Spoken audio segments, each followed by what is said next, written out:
Good evening. Welcome to the Sherborn Board of Selectmen meeting of September 19th, 2013. Sorry for the delay. Thanks for your patience. We'll start, as always, with Town Administrator David Williams reading the agenda for us, please. Thank you, Mr. Caruso. Tonight, we're looking at vote to approve or amend the agenda, which would add topics not reasonably anticipated by the chair 48 hours in advance, and I have one recommendation on that. Yep. Public comment period, administrative reports from town officials, committees, and selectmen reports.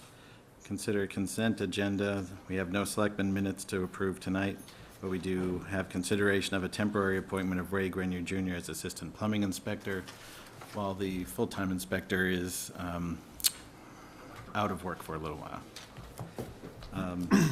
And the next meeting, set the next meeting of 9/26/13. At 6:20, we have scheduled a transfer station consideration of container purchase and fence installation. 6:30, a personnel update, and that'll be about the Senior Management Institute training, and Police Chief Thompson will be here for that.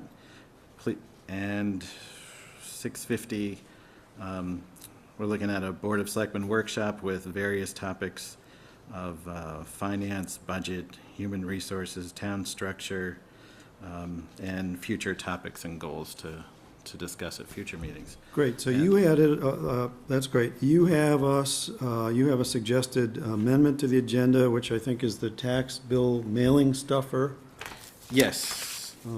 which we could put into the consent agenda consent portion of the agenda. The tax bills are set to go out. Yep. Yeah, and there's a stuffer that was going in them, and according to state law, the Board of Selectmen needs to approve the stuffer before it actually gets mailed out. Okay. All right, so I would move for that amendment to the agenda. Seconded? Second. Okay, any other amendments to the agenda? I just wanted to do a 30-second update on the swap meeting I Great. attended yesterday, if that's okay. Okay, so we'll add that, and I approve that, move to approve that amendment. I would like to Something else, have a Paul? report from the town administrator about the police contract, Oh, yeah. because Yes. it was considered by the board in executive session, and all contracts should be Okay, what documents. great, so we have three amendments. We're doing the mailing stuff for the swap meeting update and the police contract update from the town administrator. Motion to approve that agenda is amended then? Moved. Seconded? All in favor? Great, off to the races. That moves us to public comment, if there's any public comment this evening. Yes, Elliot, hey, you raised your hand first. Someone else wants to. He didn't raise his hand now, so you're first, Elliot. I was not at your last meeting. Whoops. But I did watch on television. I saw you discussing sidewalk on the east side of North Main Street. And this has been discussed for many centuries, and I've been opposed to it, and I'm still opposed to it. They have now put up the crosswalk light in front of the firehouse, and my thought is we should also have the same thing at Washington North-South Main Street. At the split. Light there. Yeah. And this will make it unnecessary for a east side sidewalk. Anyone wanting to get over should come across to the west side, go down, and then if they want to come back to the firehouse, they can. But when we think of what is there, everything business pretty much is on the west side. The post office, the bank, the package store, Sherborn Inn, and you know the rest of the story.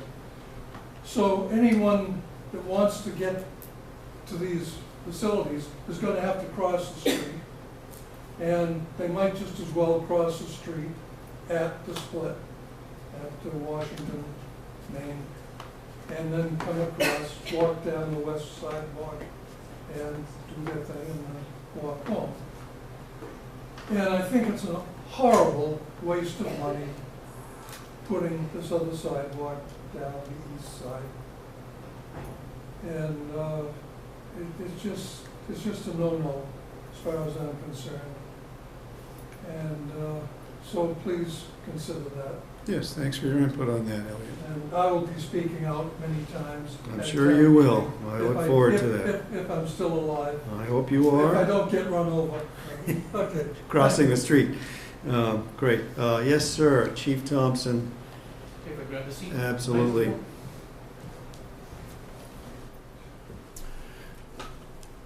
I just actually wanted to do more of just kind of a public comment and just make the residents aware of an incident that occurred last week in Medfield. I'm sure most of you are aware that a young girl went missing from Medfield, Massachusetts last week and was ultimately recovered in Coventry, Rhode Island. Clearly that incident is in very close proximity to Sherborn. And I recall when I took this job, and I did my acceptance speech, I talked about cyber crimes and the fact that there are people out there that literally can reach through your son and daughter's window and make contact with them. And these people are dangerous, and these people are looking to harm kids. For me, in particular, this was a very personal case. Brittany is actually my cousin, my uncle's daughter. And I just wanted to announce to the general public that, you know, it's critically important that you pay attention to your kids and you really pay attention to who they're chatting with, who they're FaceTiming with, who they're using their Facebook with, because there are people out there that are looking to entice kids to do some bad things to them. Thank you.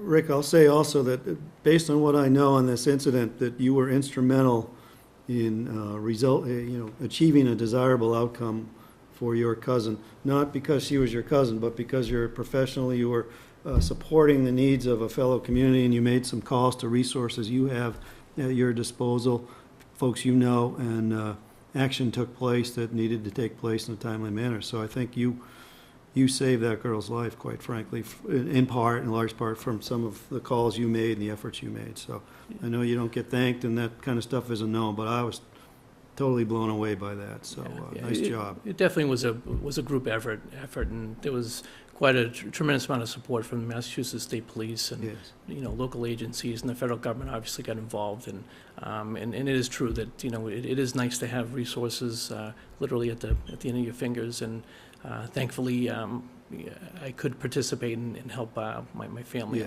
So. Yeah, it was pretty amazing. Great, thanks. All right, anybody else with public comment? If not, we'll move on to the next parts of the agenda. Administrative reports from town officials and committees. So that would be anything you have to say for us right now? Sure. David? Yeah. One thing I wanted to point out is that there is a flyer going out in the tax bills, and the Okay. tax bills will be out soon. And this is a Mercury Recovery Program flyer, and it's brought to you by the Recycling Committee, correct? Actually, it's brought to you by Wheelabrator. Brought to you by the folks at Wheelabrator. This is actually an important flyer because mercury is quite a dangerous product. It's found to cause all kinds of havoc with the human body. And for years they were used in thermometers and other thermostats and things commonly found around the house. And if those come into contact with human beings, there can be very serious consequences. So the idea is, let's get these out of our houses, let's get these out of our neighborhoods, and let's dispose of them properly, which means safely, in a way that's not going to harm anyone else. So this program is intended to safely gather up these things and get rid of them properly. Great. Carol, could you So- just tell us where folks would dispose of those materials? Because this refers to contact the Selectmen's office or the Recycling Committee, so. Yeah, that's what I was going to add in, Okay. is that you can call our office or the committee. The committee's number's on the flyer. Or you can call the Board of Selectmen's office, and we have a container that we can take the donations, and it's located next to your desk right now. I did not know that. That's where you keep No your wonder lunch, you're Peter. glowing, yeah. Keep your lunch. It's right next to that. Ah, wonderful. But I think that is a temporary location. All right, but we also have it at the transfer station, we have a location, and it's clearly marked and so forth. And Carol, is that something that can be dropped off at any time? You don't have to wait for the hazardous waste days? Anytime, right. Okay, anytime, good. Yeah, good, excellent. Let's see, there's hazardous waste coming up next Saturday. correct? This Saturday. This Saturday. Couple days- a But they couple won't days- take mercury. Well, if you bring a mercury product, I will take it off the residents' hands and I'll bring it to the selectman's office. Give it to Peter. Because And that- I'll sit there on it, because yes. that is the correct collection point. You know. Mercury affects the brain, I think our selectmen are well. Oh, now. That's good. What else have you got? Anything else, There's one David? more item. This is involving the Sherborn Library. This is a notice, it's an event to happen on the Sherborn Library Green for a story walk on Tuesday, November 5th through Tuesday, November 11th. And a story walk is a storybook and a walking path combined, outlined by stakes. And it's a week-long rain or shine event sponsored by the Sherborn Library Children's Department and the Walpole Coordinated Family Community Program. It's funded by the Massachusetts Department of Early Education and Care.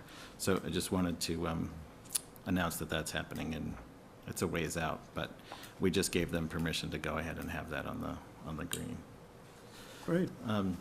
One other item, which is a very big item, and I'm pleased to announce that we did reach agreement and have signed a memorandum of agreement with the Police Officers Union, as you all know.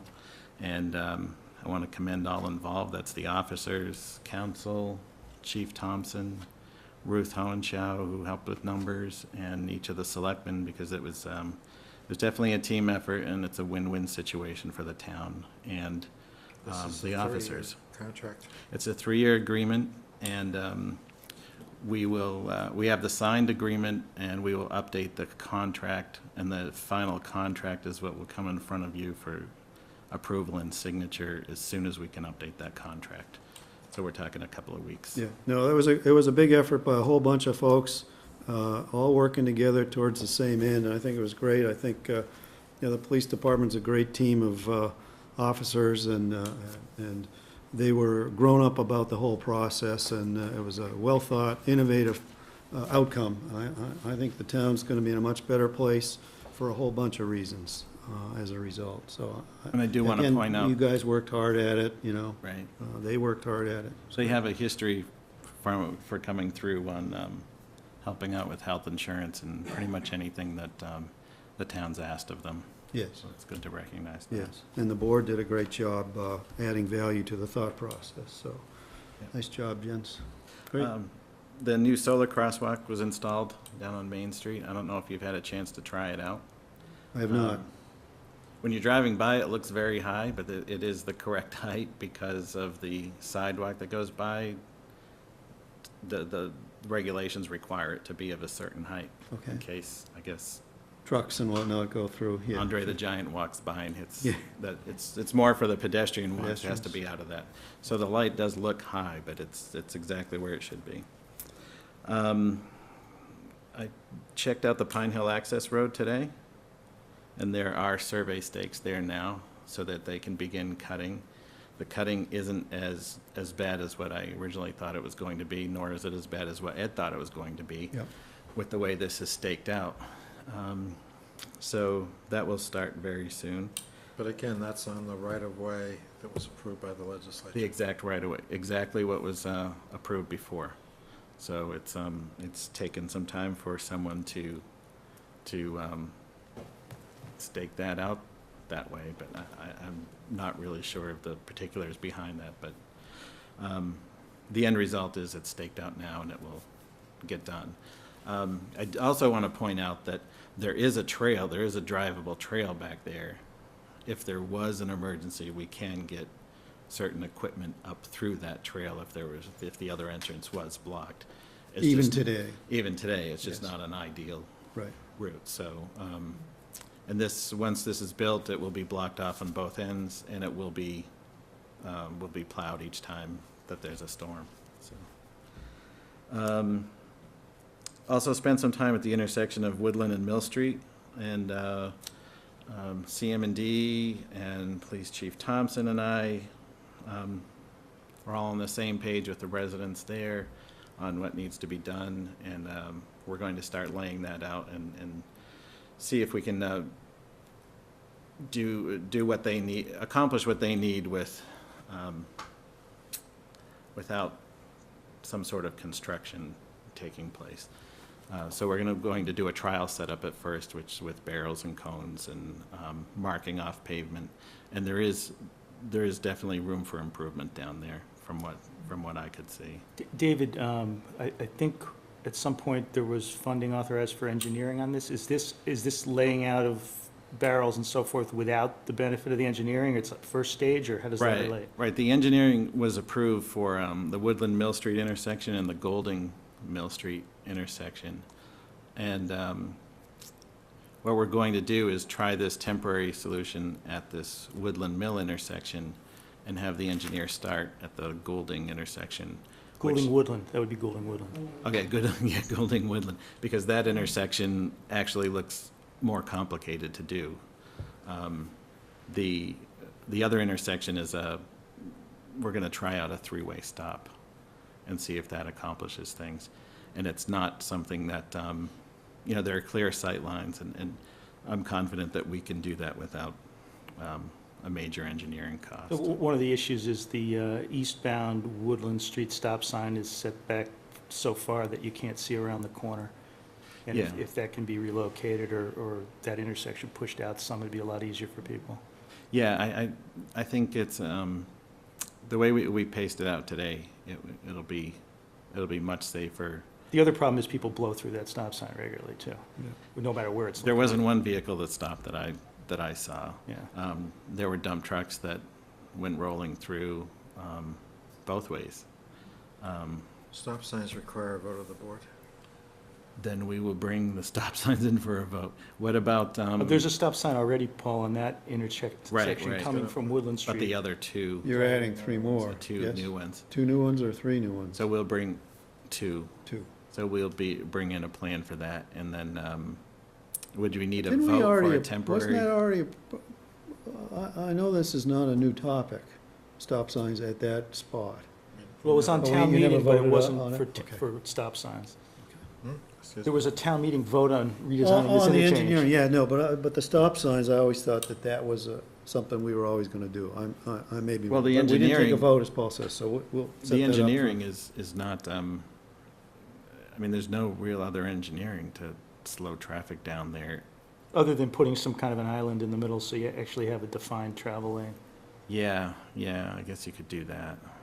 That's, the easiest thing is to bring all the traffic to a stop. have And them you've identified the engineer already for the other end of it? You've got somebody lined Sign up? the contract, Yeah. yeah, this week. No, last week, I'm sorry. And who was that with again? Remind me? It's I not can't- McMahon, is it? No, it's not McMahon. Thank you. It's not McMahon. Nothing to say bad about It's, McMahon. That's all right. Sorry, Schofield or something like that. Scully. Sounds Scully, good. okay. Yeah, that rings a bell. Yeah. But I would like to try this temporary solution and see how it But to the goes. extent that doesn't work, the engineering, the amount that was approved for engineering won't all be spent on that other intersection No. because what was approved was for both. Yeah, right, Okay, yeah. right. And if we can get this two Yeah, I or think- three-way stop and work, then, Well, Yeah. I do want the engineer to look at that because there may be geometric things that he could do that Right. would deal with the issue of people going through the stop signs. I mean, we already have one stop sign there that often is disregarded, and sometimes some geometric changes that allow right. drivers to actually see the stop sign and see its relevance to the intersection would work. Right. The scope of work for the engineer is for both Both intersections. intersections, yeah. But we thought that we could get him started on the other intersection while we set up this temporary approach. test. They get to see what the temporary thing was, and then they could offer their Could weigh input, in, so. yeah, um, gotcha. But we weren't going to keep them out of that intersection. Right. That'll be good. Yeah, great. Yes, sir, Elliot, you had a comment? These are scenic roads, so you're gonna have to get the planning board's blessing before you do very much up there. Well, scenic roads would only apply to stone walls and trees. I don't think they're, So the scenic road statute applies to stone walls and trees, so if they're not removing stone walls or Well, I'm cutting just saying. trees within the right of way, then it's something that can be done at this You're level. gonna get their blessing before you do anything, because, Well, I think Mike explained it, so thanks for that input. We'll Yeah, just- be sure of that. Yeah. don't say I didn't warn you. Always listen to you, Elliot. Thank you. All right, David, anything else on your list? That's it. Did we say we were going to get this done within 4 hours? Right. Yeah. Okay, so then we're on to the consent agenda. We have no minutes. We have a temporary appointment. Did you want to give us a little blurb on that? Ray Grenier Jr., we were going to appoint as an assistant plumbing inspector for a temporary term. So I don't know if you want to do it for, appoint a temporary term of 2 months or maybe 90 days. Do you have a sense of, Ray Senior's going for surgery. For surgery, yeah. Next week, so it'll be just. So no more than to get back on his X feet. months, Yeah, probably 3 months. actually, 3 months? So I move we appoint Ray Grenier Jr. for 90 days. Do we have another assistant? We do, we have Tom Frasca. Okay, Do I hear a second? second. Any discussion? All those in favor? Great. All right, I move that we approve the warrant number 12, in the amount of $580,000, $580,807.72, subject to review and approval by the TA, and approvals for farm pond expense, building inspector payroll, CM&D payroll. Second. Any discussion? All those in favor? Great, so we'll sign that. Did we skip approving the mailer being inserted in the? We haven't done tax? that yet. We're gonna do that next, right? Okay, I thought we I discussed. think we're gonna do that next. Yes, we're gonna add the tax mailing bill. So would you like to approve, nominate? So move, second? On the Second, mailer? yeah. All those in favor? Great. All right, and you put down next meeting. You wanna sign that, Paul? Next week, I'm sure we can fill the agenda, particularly if we get through tonight's agenda, we'll see things that we probably wanna add. Thank you, Paul.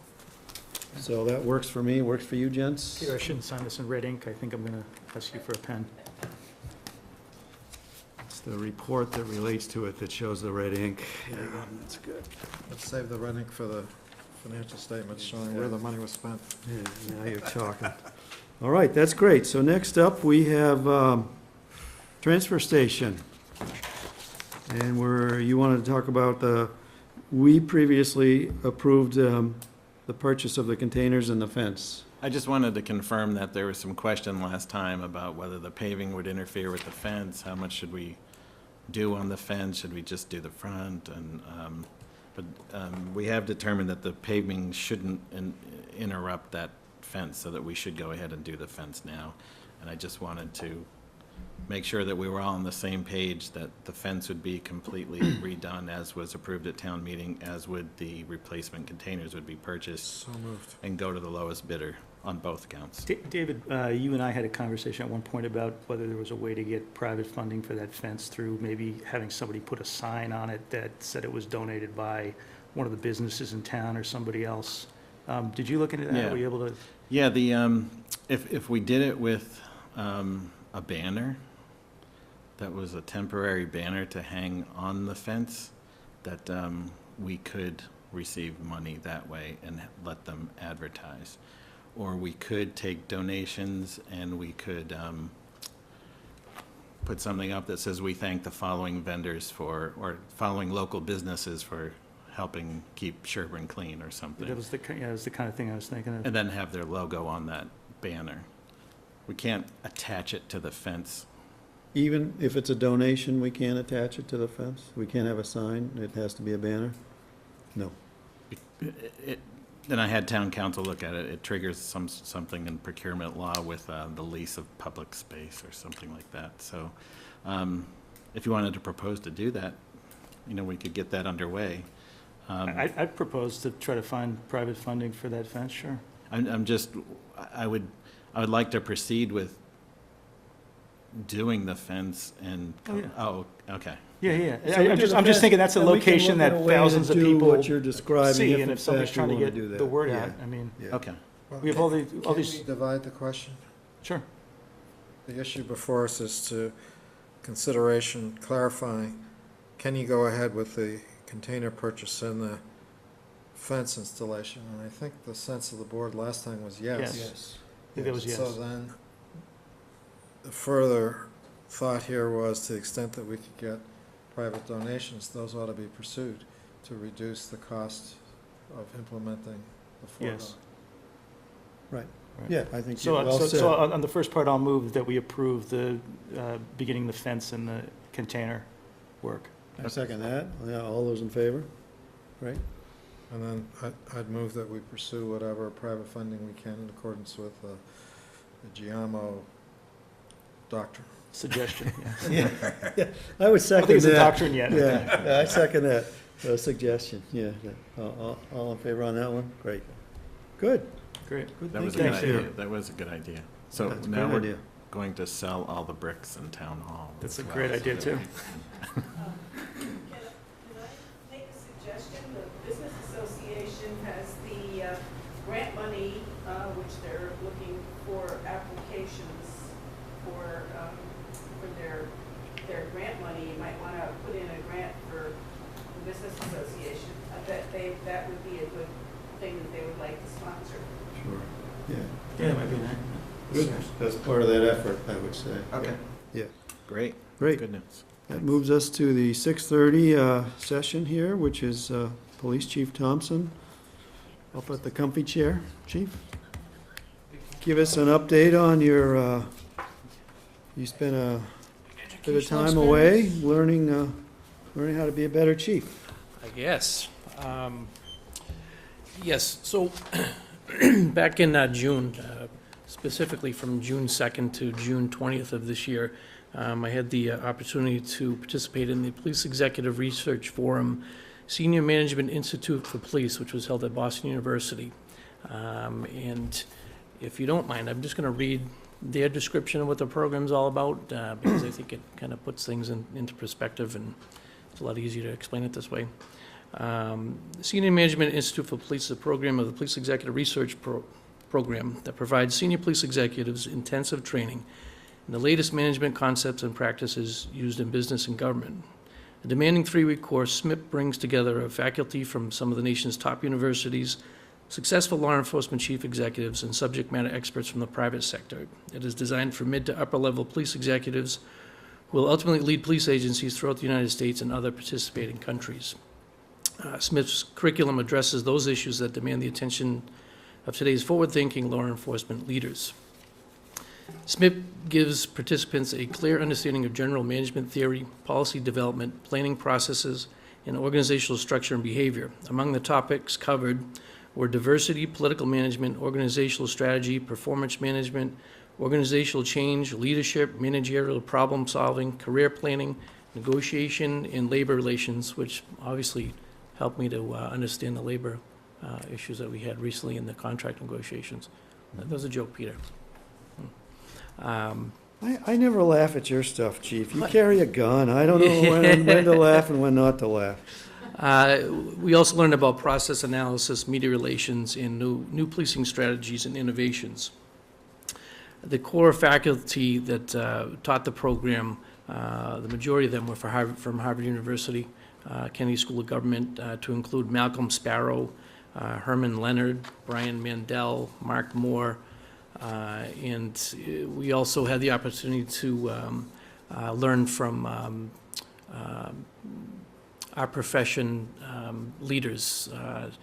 Who was there? We had Bill Bratton came and did about a half day on just leadership and whatnot, and it was incredible to hear, the former chief of the LAPD, former chief of New York City Police Department, sitting in close proximity, sharing his experiences. I certainly learned a lot. I had the opportunity to rub elbows with chiefs from Dallas,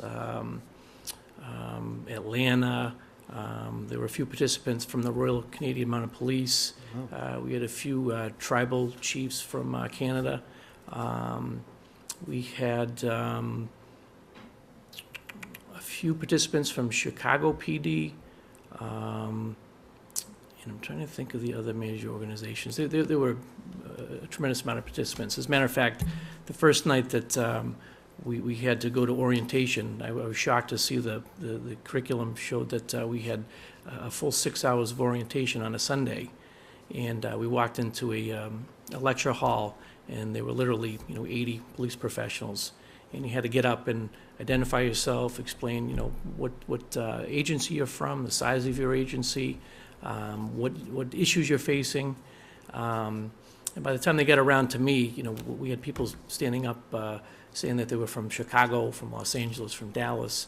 And it just, typical me, I just couldn't hold my tongue. And I said, I certainly felt like, I knew what it felt like to be a misdemeanor criminal in a room full of felons.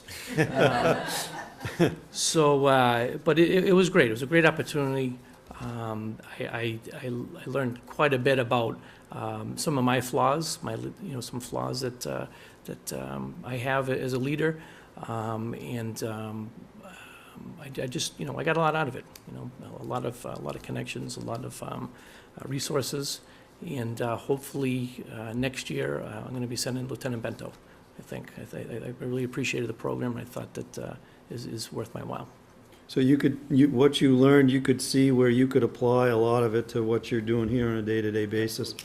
Not only how you comport yourself, but opportunities to grow the department and the public safety and so forth. What was shocking is, even with these larger organizations, we all share very similar issues. We've got staffing issues and budget issues, and the jobs are becoming more demanding because of the change in technology, and it's our responsibility to keep up with those changes. And it was almost refreshing to hear. You've got deputy chiefs from Chicago, sharing almost similar stories. Certainly not the violent crime that they have. Yeah, they deal with gangs of kids, and Yeah. some of the kids you deal with are the four-legged kind Right. here, right? So, But the leadership issues are pretty much vanilla across the board. Joke's there, is that all right? Yeah. I didn't laugh either. That's Yeah. I know. I'm not laughing at your jokes, I'm laughing at mine.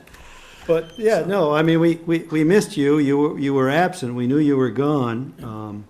But it was good to hear that you were participating in something, big thinking. It sounds like a lot of it was. A lot of reading, a lot of Yeah. case study. Yeah.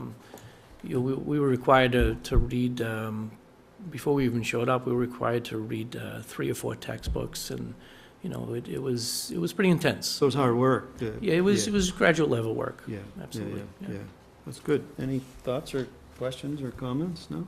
I just feel a little safer today than I was do too. 3 months ago. Yeah, I do too. Well, great. Thanks, Rick. Appreciate the update, and sounds like it was time very well spent. It was. So that's good. And that moves us on to the workshop portion of tonight's agenda, which is really going to be a little free-flowing discussion, I think. David had suggested it. I broadened it a little bit, so David, if I could just throw my 2 cents in and then kind of throw the ball your way. Sure. Part of why I broadened it was, how shall I put it? We have a variety of things, but I'll say, for the most part, I'm going to lay out 3 things we have, which basically comprise a chart to help us navigate where we're going with the ship of Sherborn. How's that for further sailing metaphor?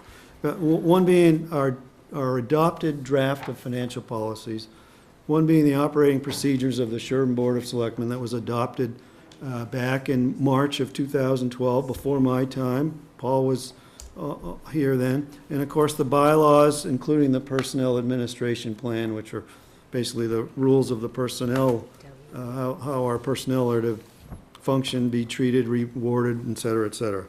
So I added a little bit of the scope where I thought what I would do in our discussions, but I'm first going to turn it over to you, is to just identify some of the things worth noting, because, for instance, in this operating procedures, one of my responsibilities is to help orient the new guy. So part of it is to help point out things that you probably already looked at, you probably already have a handle on, but suggestions. I'm not going to try and tell you how to be a better selectman, because you guys are great, but it's just things that I think will help the discussion. So, and we're informal. I wore a shirt. Mike, you were worried I wasn't going to. Paul still has a tie. You wear have a to take that shirt. tie off, Paul. I'm sorry. Paul looks great as he is, I think, I came from however work. he's comfortable. And we'll just see where the discussion goes. So how does that from my framework perspective, David worked for you, all right? And I'll throw Yeah, it that back sounds your good. way. Yeah. You prepared some materials and so forth. Well, so. I just wanted to first say that the workshop format is something where the selectmen can speak freely. It doesn't have to be votes. In fact, I think we've told people that there will not be votes on, policy decisions during the workshop. That what will come out of the workshop are either topics to further discuss or topics that need to be brought back for a vote. That would be a formal agenda item to actually adopt a policy. Right. Well, which reminds me, okay, just before, and I don't mean to, I do mean to cut in. But Yeah. one of the things I wanted to say, because you used the word policy, and we've worked very hard to try to deal at the policy level. But the challenge I'm finding is we establish great policies, we have the navigational charts of the town and so forth. But I get frustrated a bit at the actual practice, So it's how we can make sure when we've established policy that the policy we've established gets practiced. And I can certainly give a variety of examples, but, Right. the point Well- is, there's part of the challenge for us. Yeah, so I think tonight we shouldn't be in any hurry, and it might not be for, exciting TV, but maybe pull out those documents and slowly go through them, look at them, point out some major things, or however you were thinking. Well, however I was thinking is kind of seat of the pants. I've highlighted a few things just to point out, to suggest, taking a closer look at, but not tonight necessarily, but more Oh, food okay. for thought for the future, so that, Okay. yeah, we're not gonna be here for 4 hours. Just say, those policies were quite intensive work Yes. to get to where they are. And a lot of people put a lot of time into it. One of them is labeled a draft number 8, but in fact is not a draft. It was Adopt? adopted. Yep. So it is the policy. I hope from your remarks you're talking about building on these and not scrapping them. No, I absolutely not scrapping them. It is building on them, but also identifying where, we need to be diligent about ensuring we practice those policies, okay? So that's part of the thrust that I was thinking of doing here. Well, part of the process of developing those was that our town administrator met with a large number of people. Right. And tried to develop buy-in Right.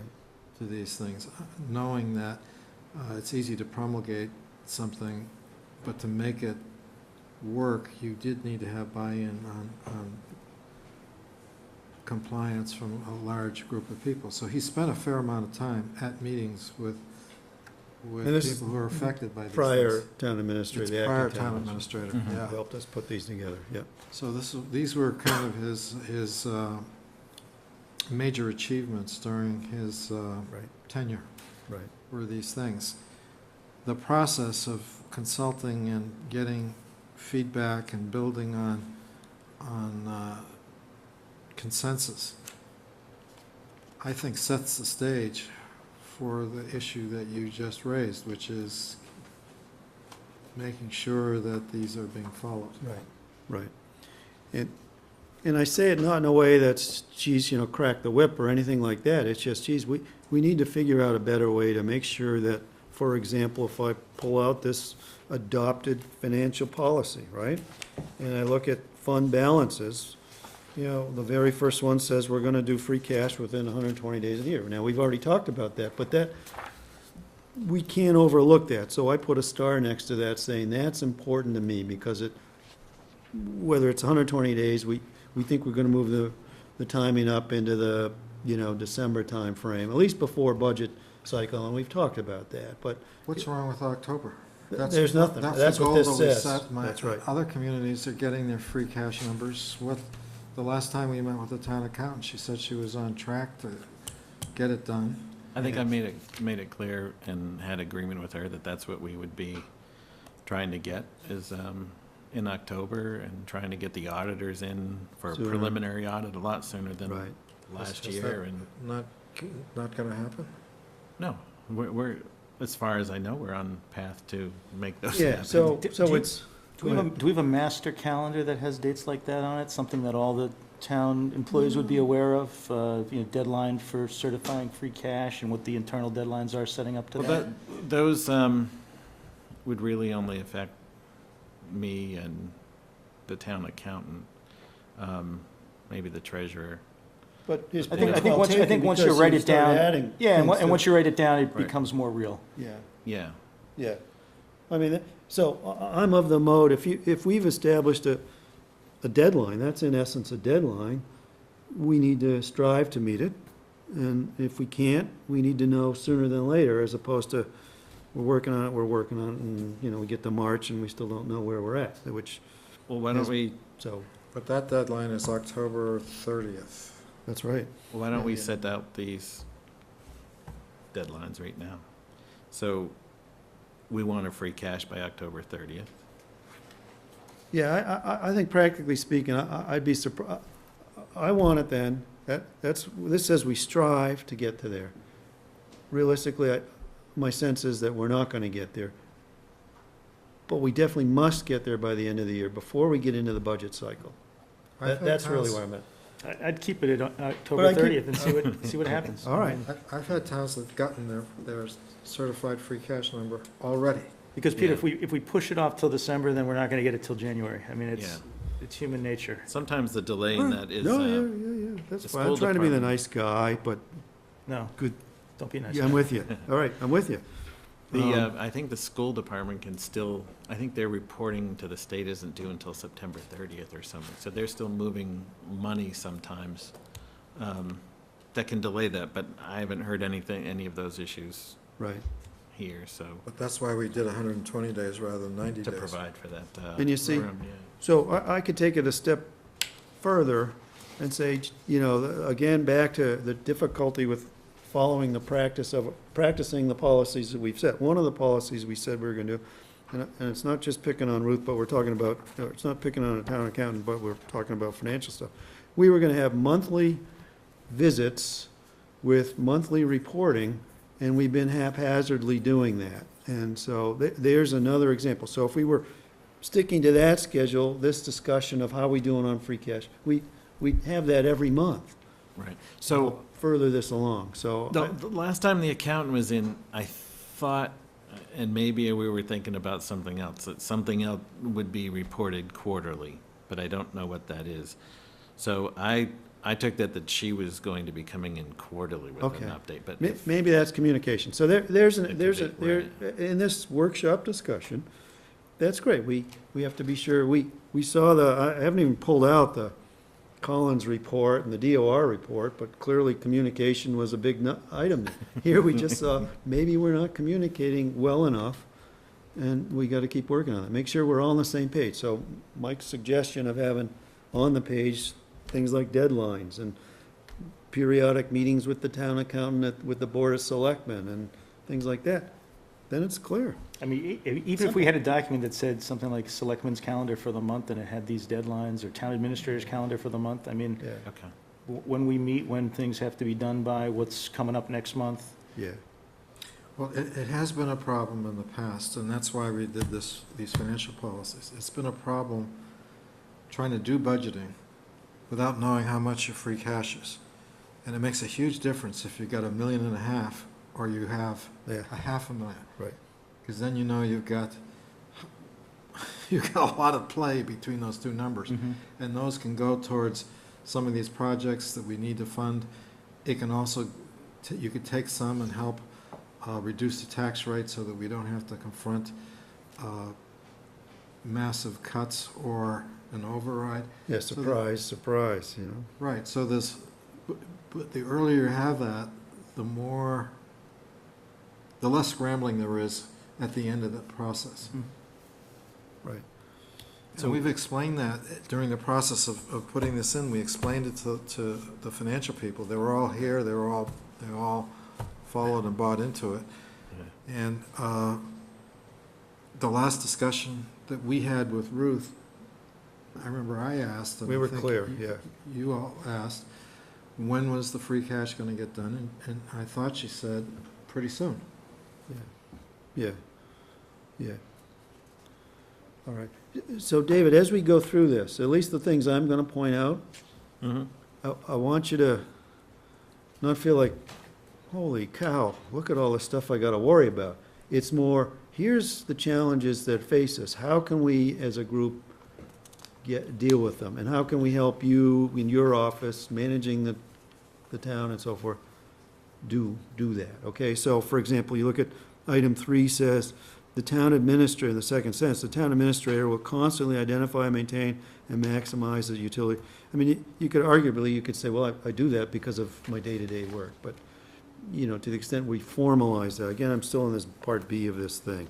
This is, Oh, okay. I found part B where I underlined a bunch of stuff, and I starred that one. I starred number 3, B3. Different document than I've got? No, Oh, I this see. might have Okay, been the good. one I worked on, yeah, I got it. B3, yeah. And B4, 5-year rolling capital improvement plan. And then I wanted to, in 5, I wanted to introduce a new concept of reality. 5 says, the town will strive each year to fund its annual required contribution towards amortization of its unfunded OPEB liabilities. Based on, I mean, we've done a lot, and I know there's stuff happening at the state that might make it more palatable for us. But I would argue that that what I see at the region, and realistically what we're doing, because we're not fully funding this thing, it's not going into a fund and so forth, other than stabilization, that it's the stiff-em strategy. That's my new term. We're using the stiff-em strategy. We're either stiffing our children and our grandchildren with the benefits we're enjoying today, or we're stiffing the people to whom we've made these benefit promises. And so I'm using that term, and I'll use that term in meetings that I'm having separately. Well, let me just suggest, you made reference to what's going on in the state. The governor's filed a message asking for reform here that would save $20 billion of liabilities. They just disappear from the books, particularly with regard to retired health insurance costs and expenses. Yep. And it's an amazing document, and it's being studied, and now there are 2 other bills filed by different rep and a senator to go along with the governor's bill. Something will come out of this, and it will have a fairly dramatic impact on this future liability in terms of reducing it. So if the total liability, I'm trying to remember the number, if you include the municipalities in that number, That's pretty big, it was like 80. staggering. Yeah, like it's 80 big, billion. $1 billion, yeah. This would take 25% off. So it's either doing it by reducing benefits to new hires, or it's doing it by reducing benefits promised to existing retirees and workers. And if it's the latter, that follows my stiff-em strategy that we've adopted. So we've made promises to Diane. I'll use Diane as the example. We've made promises to Diane that either my children and grandchildren or those young people who move into Sherborn in the future will have to honor. And if they don't honor them because we've changed the rules on you, you're going to be a little unhappy camper. So, and yes, every municipality faces this issue, and most in a lot larger way than we do, but we're dealing with who we are. So I just want to keep the discussion alive. We're not going to do anything tonight. We're not going to, as Tom used to say, boil the ocean or whatever he said. But And I hear what you're saying, so I'm curious to really understand that better when something comes forward, because it's encouraging to know that there's efforts afoot to deal with the challenge, to help reduce there the are burden on the committees town. at the state level to look at this, because the problem facing Sherborn is not unique to Sherborn. Correct. The state has the problem, Absolutely. and every city and town have the problem. And what the consensus is at the state level is no one can solve this alone. Right. For the town of Sherborn to try and fund its liabilities, and what are they, 8 million or? Well, it's probably 10 million for the OPEBs now, 10 plus, I think, is what we're looking at, and the Including region. school committee or no? No, and then that includes Pine Hill School But not employees, region. but not the region. And so the region has a nut that's probably around 15 million, of which we get approximately half of the burden. So we're up to 15, 17 million. Yeah. Just for the health benefit, liability earned through today. Mhm. But we don't, the region amount, is that even reported in our audit?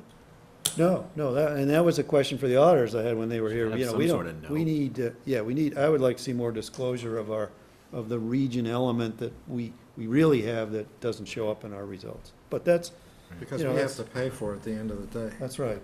Yeah, and there's an entity where the liabilities are greater than the assets as they sit today. Right. If you put all those on the books, you know, Turn my Right. phone off here. yeah. But again, my point is that we should be working on it, I agree with you, but the solution is going to go way beyond this I time. know that. It's really got to involve changes of law, it's got to involve state assistance, it's got to involve the state taking on more responsibility for this, and maybe not even the state, maybe the federal government, because there's some, But somebody's got to pay somebody at some time. this is beyond the It's resources. Musical chairs. Cost you. Yeah, so that's why I had 4 kids. They're gonna pick up the tab. So, I wonder if we can get more done talking about things we can actually, there you go. All Yeah, right, no, we're moving instead of along. Good point. I just big wanna, stuff. throw that out there. All right. Can I mention one issue about that OPEB thing? Yeah, The money that you're putting away right now is going in a stabilization Right. fund. It's still not going in the trust I fund. understand. Okay. Yeah, and that's part of my point, that I'd love to see us budgeting and putting into Something the else, trust yeah. fund, because the liability doesn't go up as fast. Okay. In F, in this same document, we talk about a strong internal audit capability, and I knew we were going to be doing some internal audit efforts, so it'd be nice to hear about those at a future meeting, what we've done, right? Because I know we've talked about that. You following me? Yeah, let me just make a little point about this one. Some years ago, maybe 10 years ago, money went missing. And we hired a forensic auditor to come in here and tell us what we should do. And there were a lot of recommendations, but one of the recommendations was that our existing personnel do random spot audits at different locations. Right. I don't know whether or not those got followed through. My sense is, because of the press of other work, It's an easy one to put off, isn't it? it got put off. Yeah. So that this strong internal capability, one of the things we were trying to pick up there was that there is a need to look at what's going on in a ostensibly random way, but which ends up being systematically looking at everything, Yeah. just without, sometimes without notice, and sometimes without,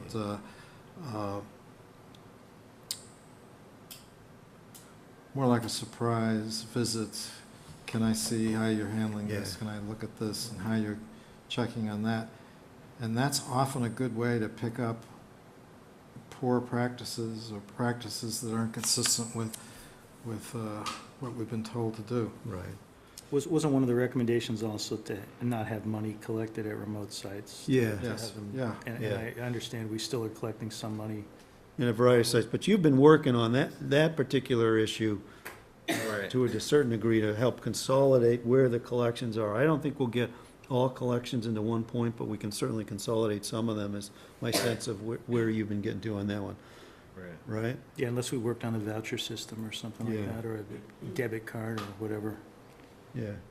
The Yeah. only place that I don't have an answer on whether they touch cash or not is the transfer station. And I know that they're not supposed to, and they know that they're not supposed to, but They I touch think cash. occasionally when somebody comes in and to You drop gotta something pay off, to they have a cash. Dispose of something, yeah. Right, right. Well, if you buy one of those Bins. and- bins, yeah. right? Yeah, Yeah, yeah, those but are if you purchased drop up off a there. refrigerator or something, you But gotta. the write 'em ideal a check. situation there is to get a bill. That's right, you're In other words, supposed to get a bringing piece of You're bringing paper. their, Well, I think they first request A a check Okay, over handling cash. So I know that the amount of cash that they handle has gone way down. but part of the auditing process is that if we have a truck picking up 50 tires, for example, Right. and disposing of it right, somewhere at a disposal site, but we've only collected for 20 tires, yeah, that red flag goes up, doesn't it? then you're supposed to, that's what this strong internal audit is Yeah. supposed to be aiming at. I don't think You're we're supposed to there. be looking at, how many tires are getting dropped off according to, how many checks have we received, how Right. many, Right. Mm-hmm. what's the accounting internally? But then you look at how many did we ship out of there, and they're supposed to equal. Yeah, yeah, it should be reconcilable. And if they don't Yeah. equal, then somebody's throwing tires in there that's not paying for it. So tires in equals tires out, that's Yeah. the mantra. But Right, it's true of, pretty much everything. Yeah. Right. The things that we charge for, whatever it might be. I'm just picking tires randomly. Yeah, well, I think, my understanding was Ruth was doing some internal audit efforts. I don't know where she was doing them. So it'd be nice to know where, but it would also, I think, behoove us to help guide, identify where the areas might be worth targeting for the greatest exposures, you know what I'm saying? So maybe, And then give us a little But status. we did hire, I think Melanson and Heath, I think was the name of the firm that came in and looked at all our cash handling process Oh.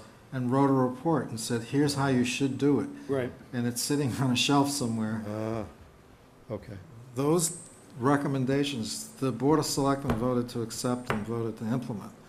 And I have a feeling that over the years, Maybe we should bring those back and take another look at them and take another vote. yeah, yeah, because there again, there's policy established, and the question is it getting the I practice don't taking think place? there's anything wrong with revisiting I don't policies, either. even if they were adopted, either.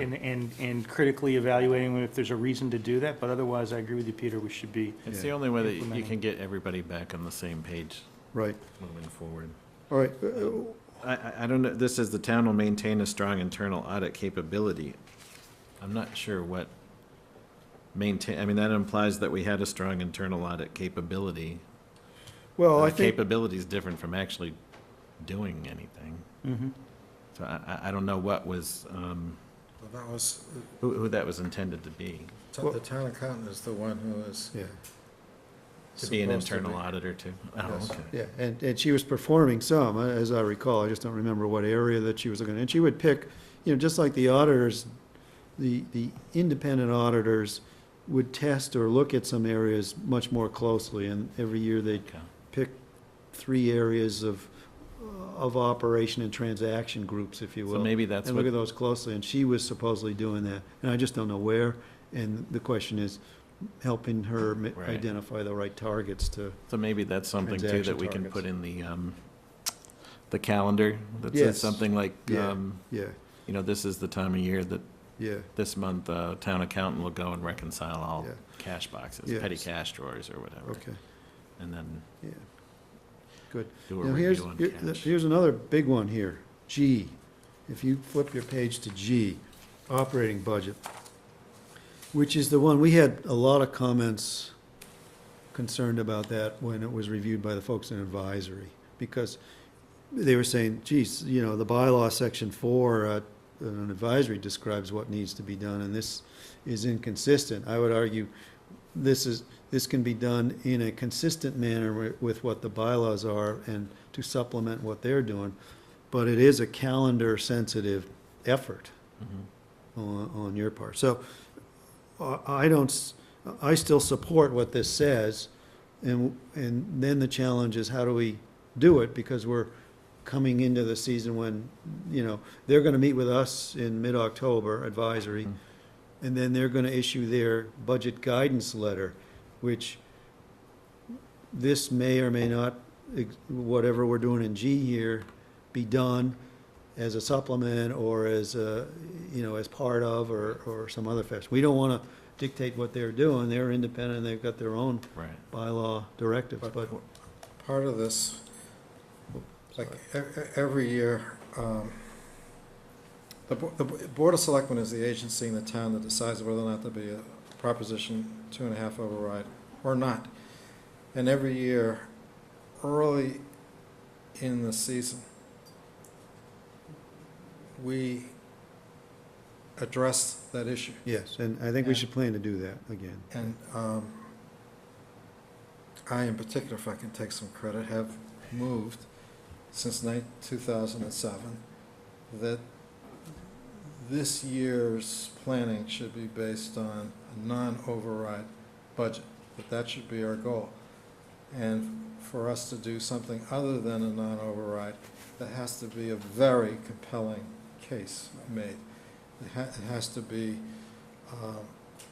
something in which we can find broad general consensus that it really has to be done. The board's voted that every year since 2007, and I see under operating budget, that's like the most important guidance that you start off with, because that frames the whole debate.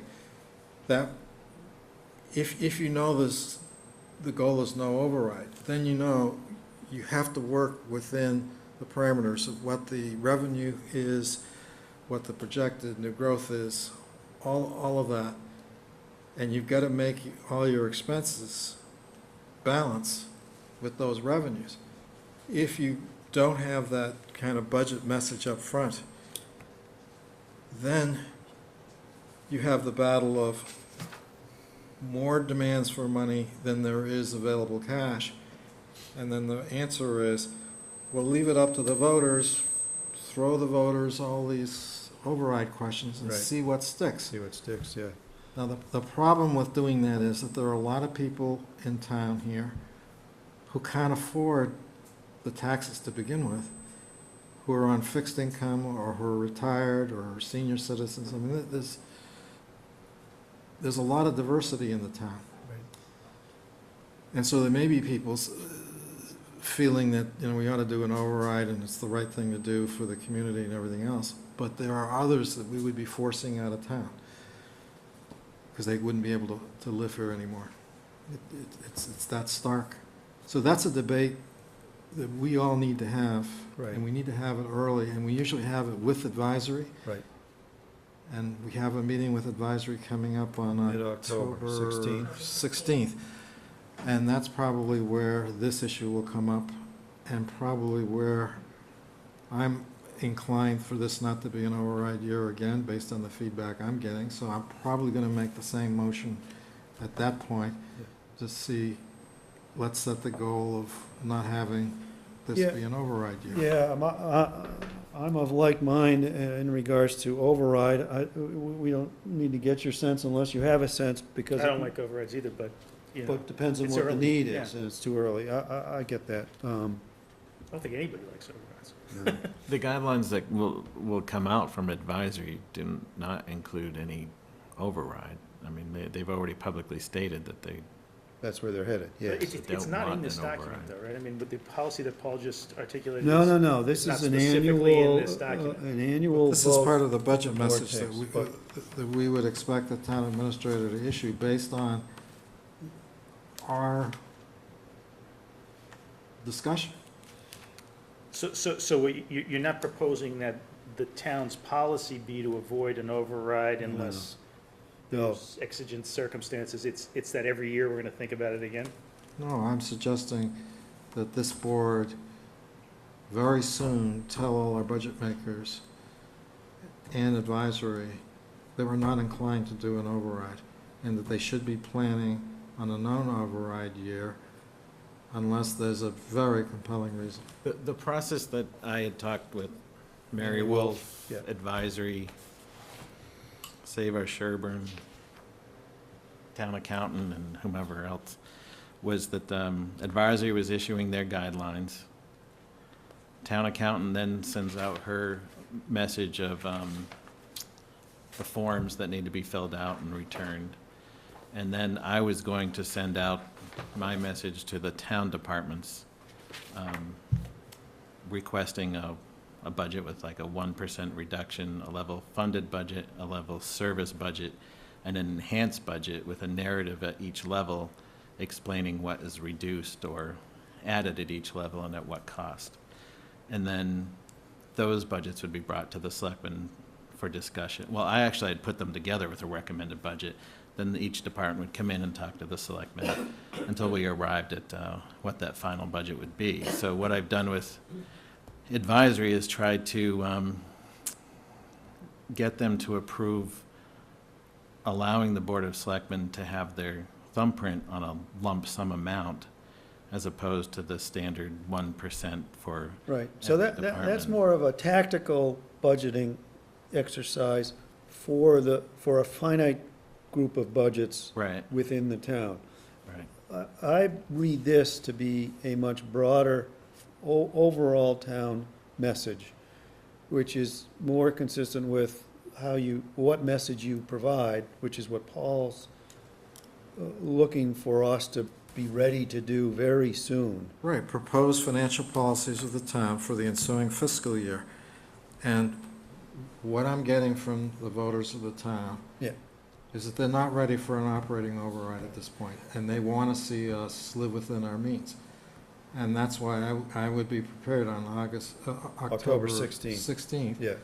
to make the same motion I've made for the last Yeah. 6 And I'm years, prepared to support you on that, so. which is, let's plan as a policy matter on a non-override year, another non-override year. So we're not changing this policy. That seems almost too easy.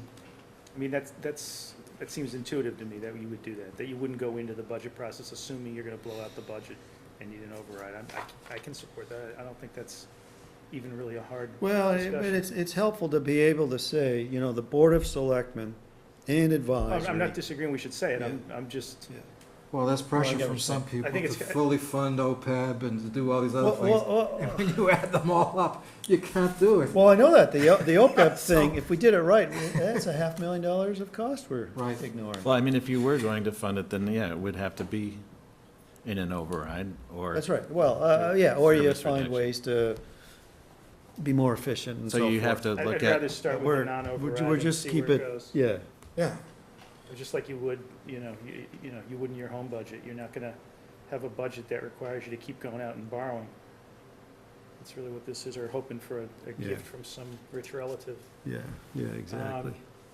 Can we go back to something, Peter? on Absolutely. A7, A7, on this. same thing? annually review fees and charges. So I don't know if we've done, I don't think we've done that yet this year, but one thing I would think is we ought to do that. We ought to do it for all the different departments and boards, as well as anything else we're charging money for. And we ought to figure out, even if we don't end up changing the fee amount to this, we ought to figure out what the fully loaded cost of particular services are, including overhead. And I don't think, as far as I'm aware, we haven't done that as a town. I know for a fact that the various board fees are, kind of pulled out of a hat, what's fair, what are other towns doing, but we ought to know what it costs to pay, the Conservation Commission salary, or the staff for zoning board, or the staff for planning board, how many applications come in during a year, building inspector.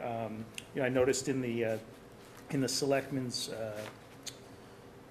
here, I mean, this is a silly thing, but stable licenses shall be $20. Well, maybe we want to keep them at $20, but I also note that it talks about the animal inspector shall inspect, the building inspector and the electrical inspector, the deputies shall inspect, the fire chief shall inspect. So now we've had 4 town employees go out to do an inspection for a business, $20, yeah. which we're only charging $20 for. Well, we should be, I think, Right. charging enough to recoup the cost, or else we shouldn't be sending the inspectors out. right.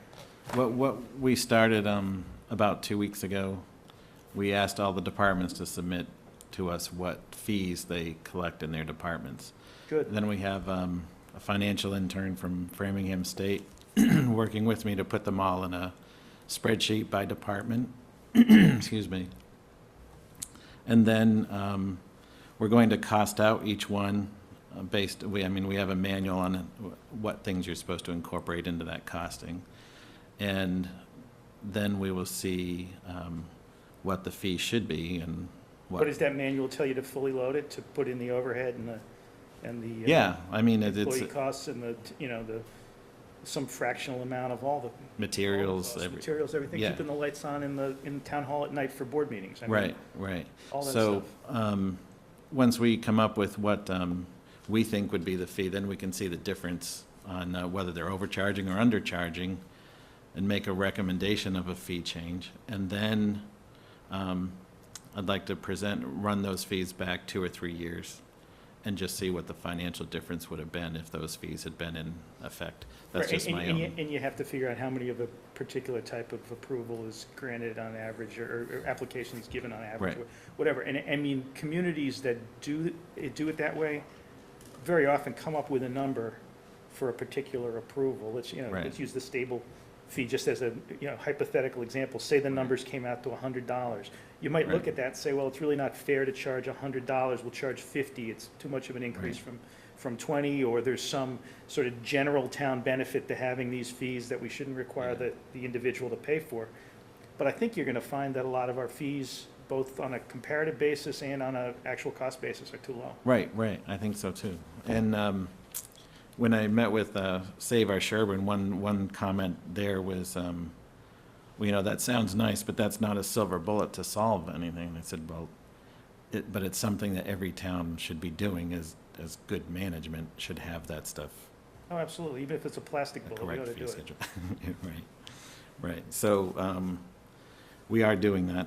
We are Good. underway with that. So there'll be a report back to a later selectmen's meeting on that, or? Yeah, I was going to try to let the intern end up with some sort of deliverable product at the end Great, where she could come in and deliver it. good. But I think it's And a then we get to good grade the exercise. presentation, is that? Yeah, you can give her a grade. Right. Yeah.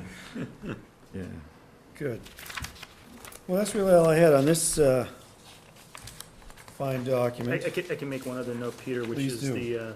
in the accounting number F, it's missing the number 3 in the numbered section. I think Yes, it At least the is. accounting number should be fixed so that it That was goes in a numerical bone we order. through in there Is that for what it was? somebody, Yeah, and you want found it. You want get the somebody prize. to I think I have a. make sure they were actually reading it, is that what it was? Hershey's Kiss Yeah, in my okay, bag good, for Peter. that. We actually took paragraph 3 out,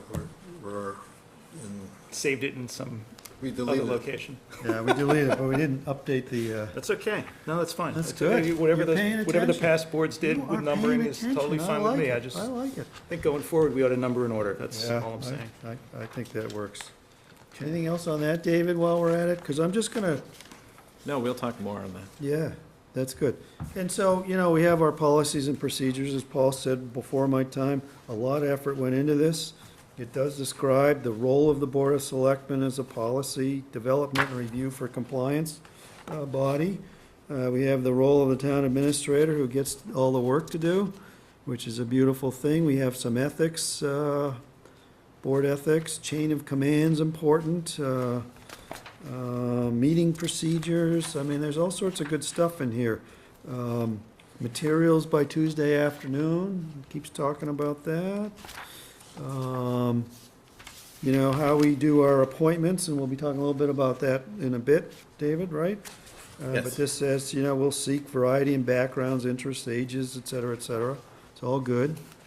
We'll have committees come in regularly, and that we continue to need to work on that. No, we That's- definitely will add that to the calendar too. is Yeah, that, yeah, That each of the committees need to come in and talk about what they've been working on. and yep.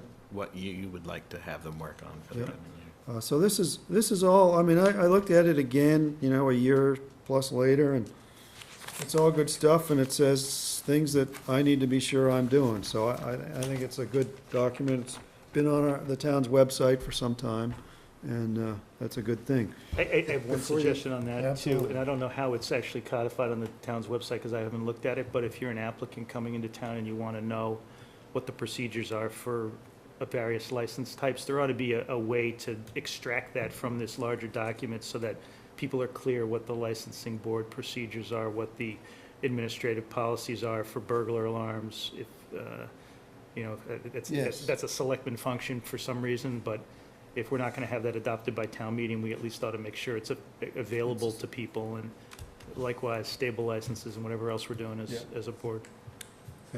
If I could just explain some of the background here. Absolutely. One of the big motivations behind this document was not just to update it because it had been old, but also the Collins report and the DOR report had come back. And we wanted to incorporate into this document the lessons learned from those documents. That meant expanding the role of the town administrator. So this document reflects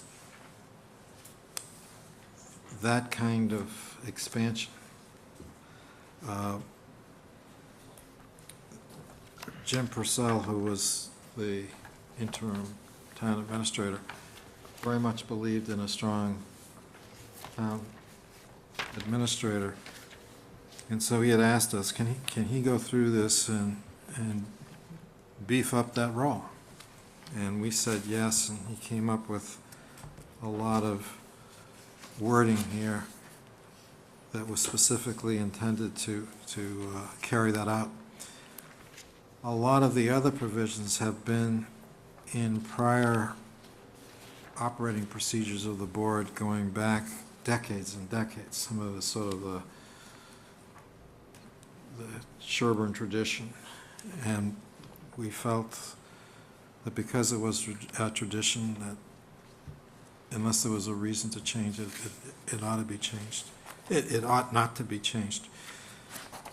So that's kind of the background behind this thing. It went through a lot of readings by the board members, and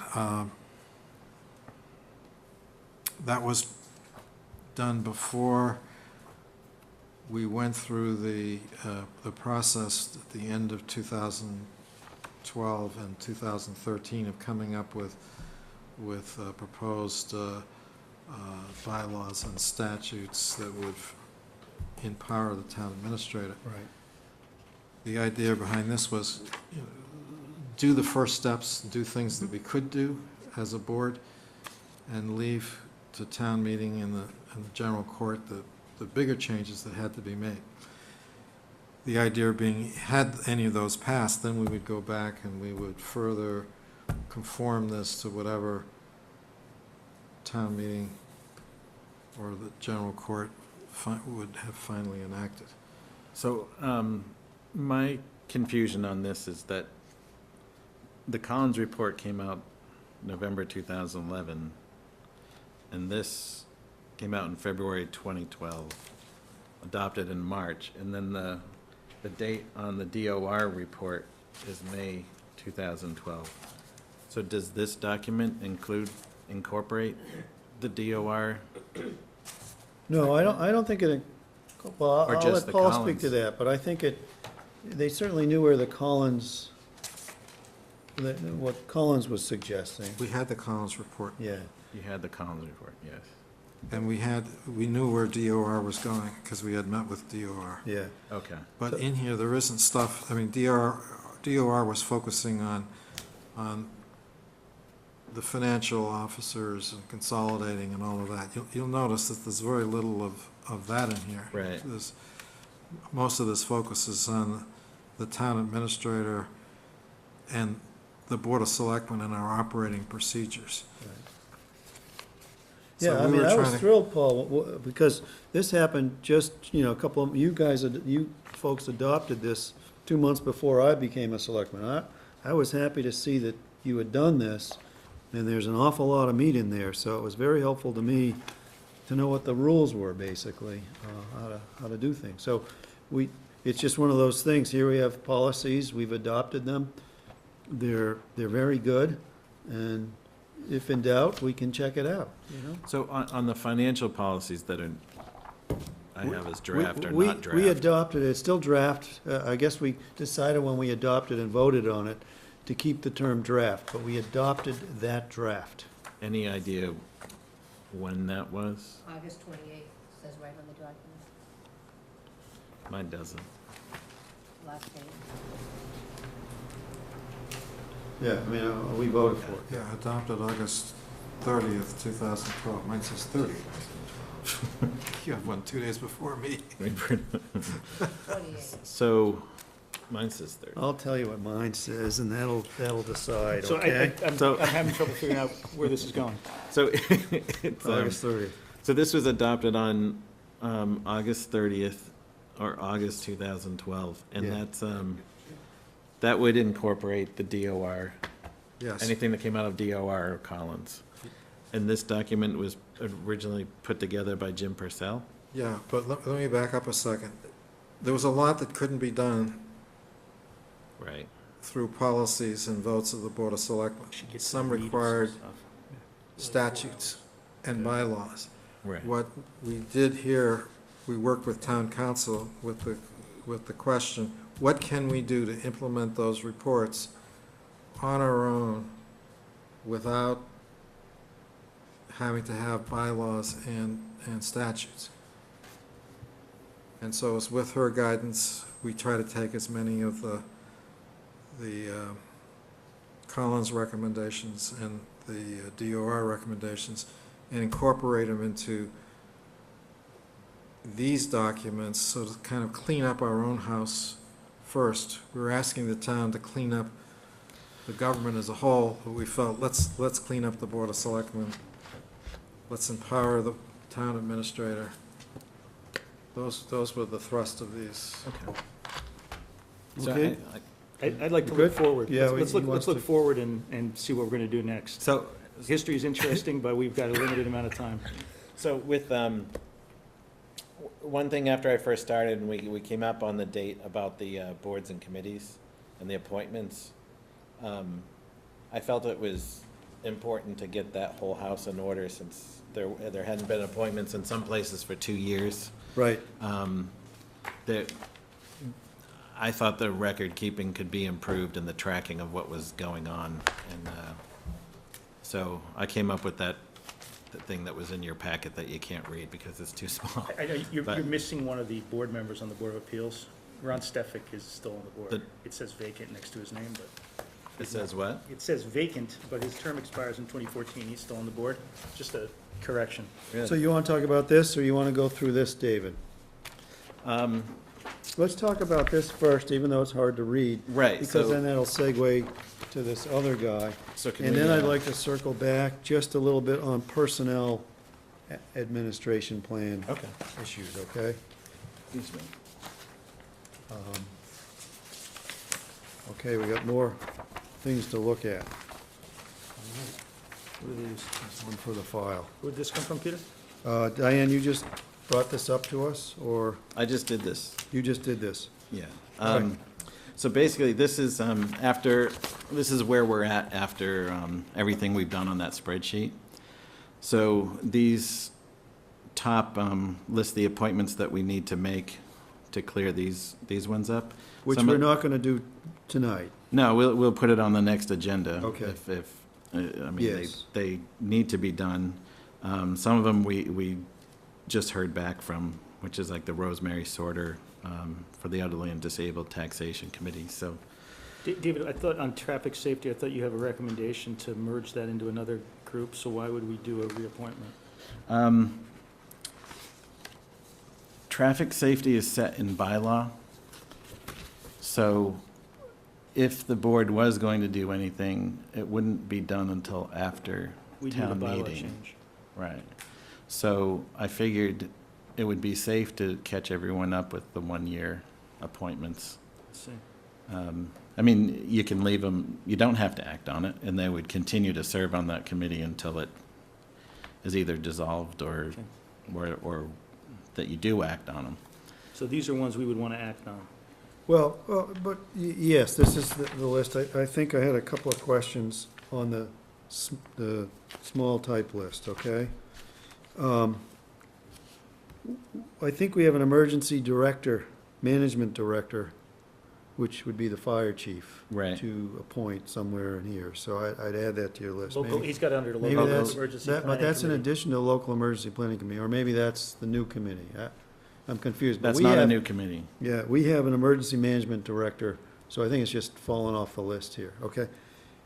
Maybe I'm wrong. I All mean, yeah, I didn't, Maybe it goes without saying, but, if it's not on there, then it's not an appointment that it would be, that he's, Hired well, as I was the- looking at the annual report of the town, the front pages of that thing. I mean, I know the fire chief always serves as the Let's look emergency into that. management We don't have to development. solve that tonight. I mean, emergency Yeah, management. I can give you director. those. I thought we had election workers, we still had some questions remaining.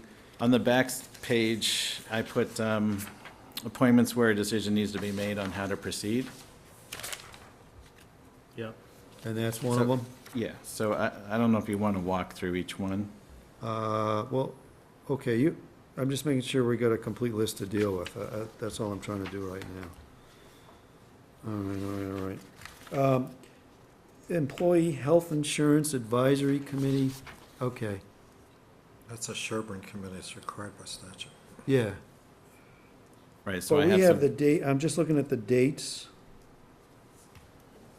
Like, we had Ruth and Ruth Stewart and, or maybe we had somebody else there. Employee Health Insurance Advisory Committee. This shows Pete Hoagland as the BOS rep expiring 2012. I don't know if we reappointed him and he's current, or we need to appoint somebody there, and that's one for discussion, and I haven't read what you've given us, so maybe that's in the words of whatever you gave us here.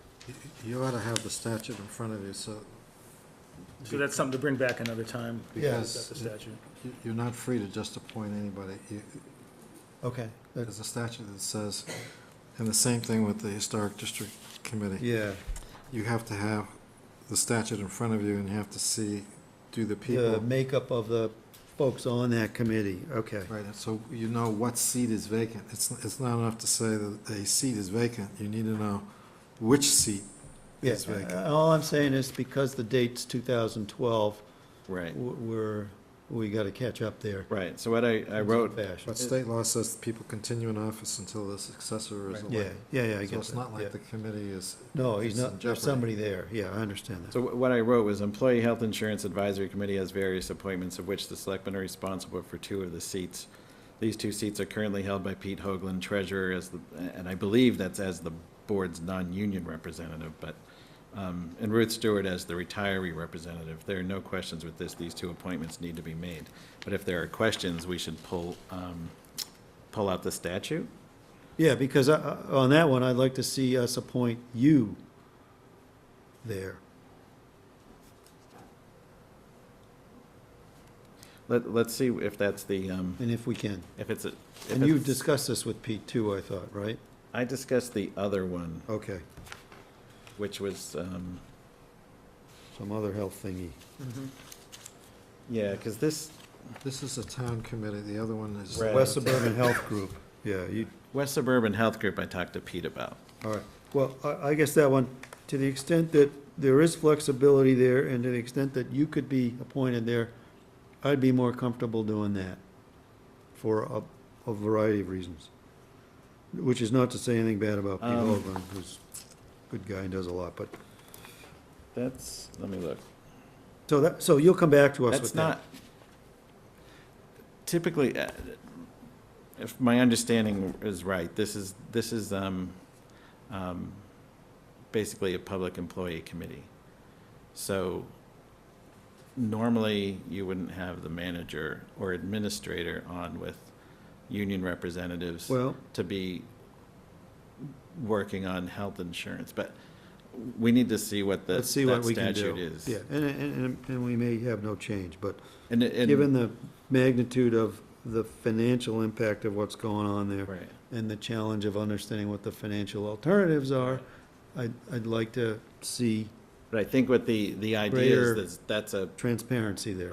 public employee coalition that would be bargaining health insurance with the town, so Yeah. I would actually be on the opposite side of the table. I hear you. I So hear let's what you're check saying. that out. Yeah, so, I got Yeah. you. All right. I think you know what I'm saying. Yeah, so let's pull the statute and look at that. Okay, so on the sheet you gave us is summarizing, you know, the other part, just on the little detail, there's so many vacancies, we certainly have to address how we can help recruit and fill vacancies, working with the chairs of these committees or some other fashion. We Or talked sunset the about it. committees. Or the sunsetting of those are of no purpose, and that'll be when we get to your With those vacancies, presentation. those I'd like to contact each of those committees and confirm that we're on the same page as Okay. about the number of vacant seats, Yeah, and then start some sort of campaign. okay. You can send a press release to a couple of different papers, and we can Yeah, announce it's it also, on. you know, fair to the folks that are on those committees where there are vacancies. It's, you know, helping to Right, share the right. burden of, We put it on the cable volunteer TV, load put there. it on the website, and try to do another step of effort to yeah. fill those.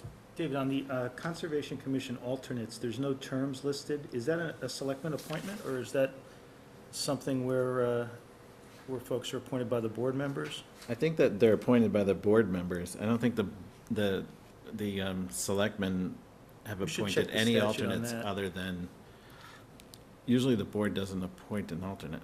We should Other check than the the ZBA. statute. Yeah, we Yeah. should, and on the ZBA, we have 2 alternates now, like I told you, Ron. And I'm gonna be coming back to the board probably at next week's meeting and ask to To have on convert one, the agenda the appointment of Ron as a full member. full member. And I'm gonna resign. There'll be a big hole there, but I don't know how you can be on all these It'll committees. be a hole as in you my are. life too, Peter, but Yeah, I'm I gonna understand. take the sacrifice. There are a number of these, a number of these committees have alternates that I don't have on here because the number of alternates are significant. And I think there Oh, is a okay. huge, a large number. Well, on the we're council. alternates are voting on, Aging is a large. yeah, but that's okay, but we're alternates are voting on approvals, like on Conservation Commission, if somebody misses the meeting, the alternate's allowed to vote, I believe. So there should be an appointment authority for those alternates, and I'm not sure it's the commission itself. We ought to Okay. check into that, I don't know how, Your associates that don't have voting powers. if they don't have voting powers, then that's fine. Your associates. Yeah, then that's. But totally we fine. should have that, it should say that somewhere. But we should figure that out. All right. Right. Well, Let's look at well, that. there's a lot of details here. I see now on the back page, you're saying if this, then that, on the back of the page of what you handed out. Right. We're not gonna resolve that tonight unless you're looking for particular guidance, but I think if we go through your restructuring of committees Yeah, if we look at that, presentation, we'll then I'll have some help answers. circle back, you'll have some answers. I Right. think the key is that there's, you know, what flexibilities we have, how can we help fill vacancies? And we're certainly doing a good job of dotting the i's and crossing the t's. Right. uh, So we can this bring, year. bring back these appointments. Yeah, and again, I had, on the town clerk one, we had questions that were open beyond just the appointment of somebody from out of town, right? It was the makeup, the structure, the age, I forget what the issues were. Well, there's an Somebody issue that might that could look at the allows statute and so members forth. of 17 years old Yeah, that aren't so- Yeah, and voters. what ended up happening was Carol showed us an updated version of the statute that wasn't on the sheet she gave us, which did confirm that you could have a 17-year-old, and you could also have somebody from out So of we're all town. good. Well, I think, You've I think- answered I the think we're all- questions I you think we're all raised. good, were although it, you know, it still raises the question that all those appointees are, there's no, as I understand it, no advertising for those positions. It's all just done, Yeah. you know, almost in a patronage fashion. There was no appointment of the out-of-town residents. That's so right, I so know we'd have that's to So do that's that. open, on yeah. the table to decide. Okay. Yeah. All right, so, I mean, there were just some important questions you asked. Sounds like you're happy with And that. then maybe we need to provide some guidance on recruitment. Yeah, and Carol makes a good point, which is she likes people who've done it before because they know what they're doing. and Understandable, yeah. She likes a large number of people because it's hard to get people to show up at the polls, and that's very understandable. So is that, Public paying jobs should be advertised, just sort of. Well, that was my thought too, Paul. Even if you end up picking people who have experience, there Right. ought to be an You- opportunity for You people can to. still, when you're step choosing forward. between, you know, applicant A and applicant B, one who's done the job for 40 years, absolutely. I can see picking that person. But by not advertising, that, let me phrase it positively, which is the public job should be publicly Yeah, and we're on the same page available. there. so would you like to see that, that appointment brought back on an agenda to vote on and issue a I think what we need to do guideline? is, I think we've had a pretty good discussion. We're gonna go through this thing, and then you'll come back with the closing the loop on all these things. Yes? I think he's asking whether we should next week put on the agenda to appoint There's- Whitman. There's nothing in this restructuring of addressing the town clerk's issue. Yeah, so I mean, it may just be, you know, something that it's not worth spending more select. Right, time oh, on. okay, I agree, yeah, yeah. And we just Yeah, do the just get it appointment done. the next time and get it done. Yeah, because, But going forward, we ought to, you know, be clear about a policy. So at that time, when we make a motion, we say approve that appointment and with the We make a recommended recommendation, guideline yeah. that there's an advertising, yeah. yeah. And that will be in a timely enough manner for the upcoming primary election versus having to do something. What's the date of that primary? It's the, is it the October 10th? 15th. Yeah, okay. It's in October, though, so Yes. we'll be done. We'll have this done, Yeah, so we'll that do they'll have the 15th? personnel do that. available. That's fine. Yeah, The 8th, yeah. The 8th? yeah. When's the one in Good. December? Okay. We got enough elections this year. Yeah. We'll need all those folks. So we'll get that on Next week's agenda. next week's agenda. But the Take care town of clerk that. was telling me that we're getting a check for reimbursement for the 2 elections that we did have, which is gonna be over $5,000. Good. Excellent. So, well done, and every penny counts. Got that right. All right. A note to add to next week. All right, so now you're gonna dazzle us with your PowerPoint presentation? It's not gonna work on the computer, but I we can, understand. go through this. Let's use these ones, because this contains any updates I may have made. Oh, since whatever was in the package? That's Yeah. fine. That's fine. Okay, new Lost that. PowerPoint. Are we Nice. pitching this? Yeah, right, I gotta see if actually I made any notes. I did. God dang. This didn't print. Just remember. All right, It looks like the spacing wasn't good, so we may want to look at both of them. yeah. It just looks like the edges got cut off on Yeah. the new one. Great. Where, on which one? So however you wanna play this, David, All right. to let the me see extent if I you can- wanna cliff note some of the text, great. To the extent you wanna help educate the world at large with your words, go for it. Okay. So in this one, in this packet that I just handed you, it has, there are 2 sections. One is on this committee restructuring. There's a second section on personnel. Oh, good, So let's just do the committee part. sure. So, problem defined, the town of Sherborn has a heavy reliance on volunteers. There's a complicated structure of elected, appointed, and advisory roles. Authority and responsibilities can be confusing, and actions are sometimes not coordinated or unknown. And duties can overlap or compete with town administrator and departments, which leads to be a high probability of inefficiency with various levels of accountability.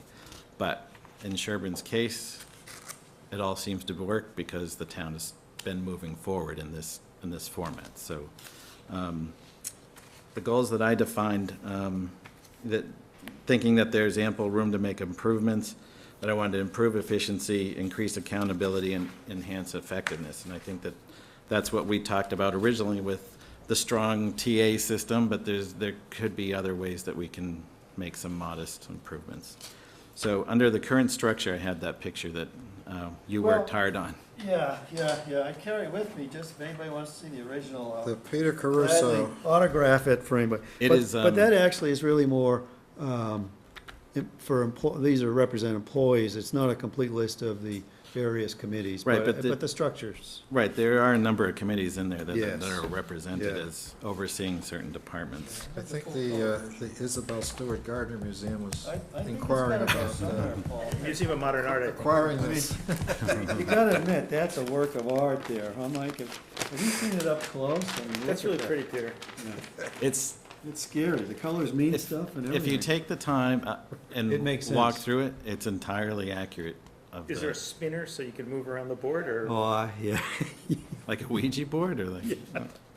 That's what it, He's talking about one of those roulette table type things, you know, where yeah, Oh, okay. yeah. Either way, you kick a depend on luck. an arrow and it moves around and it Or points. dice, yeah, we just, see, we'll move around the board, yeah. Town of Sherborn game, board game, That's what I'm right? thinking, that's another revenue-raising idea, We could Peter. sell a lot of those, sell out.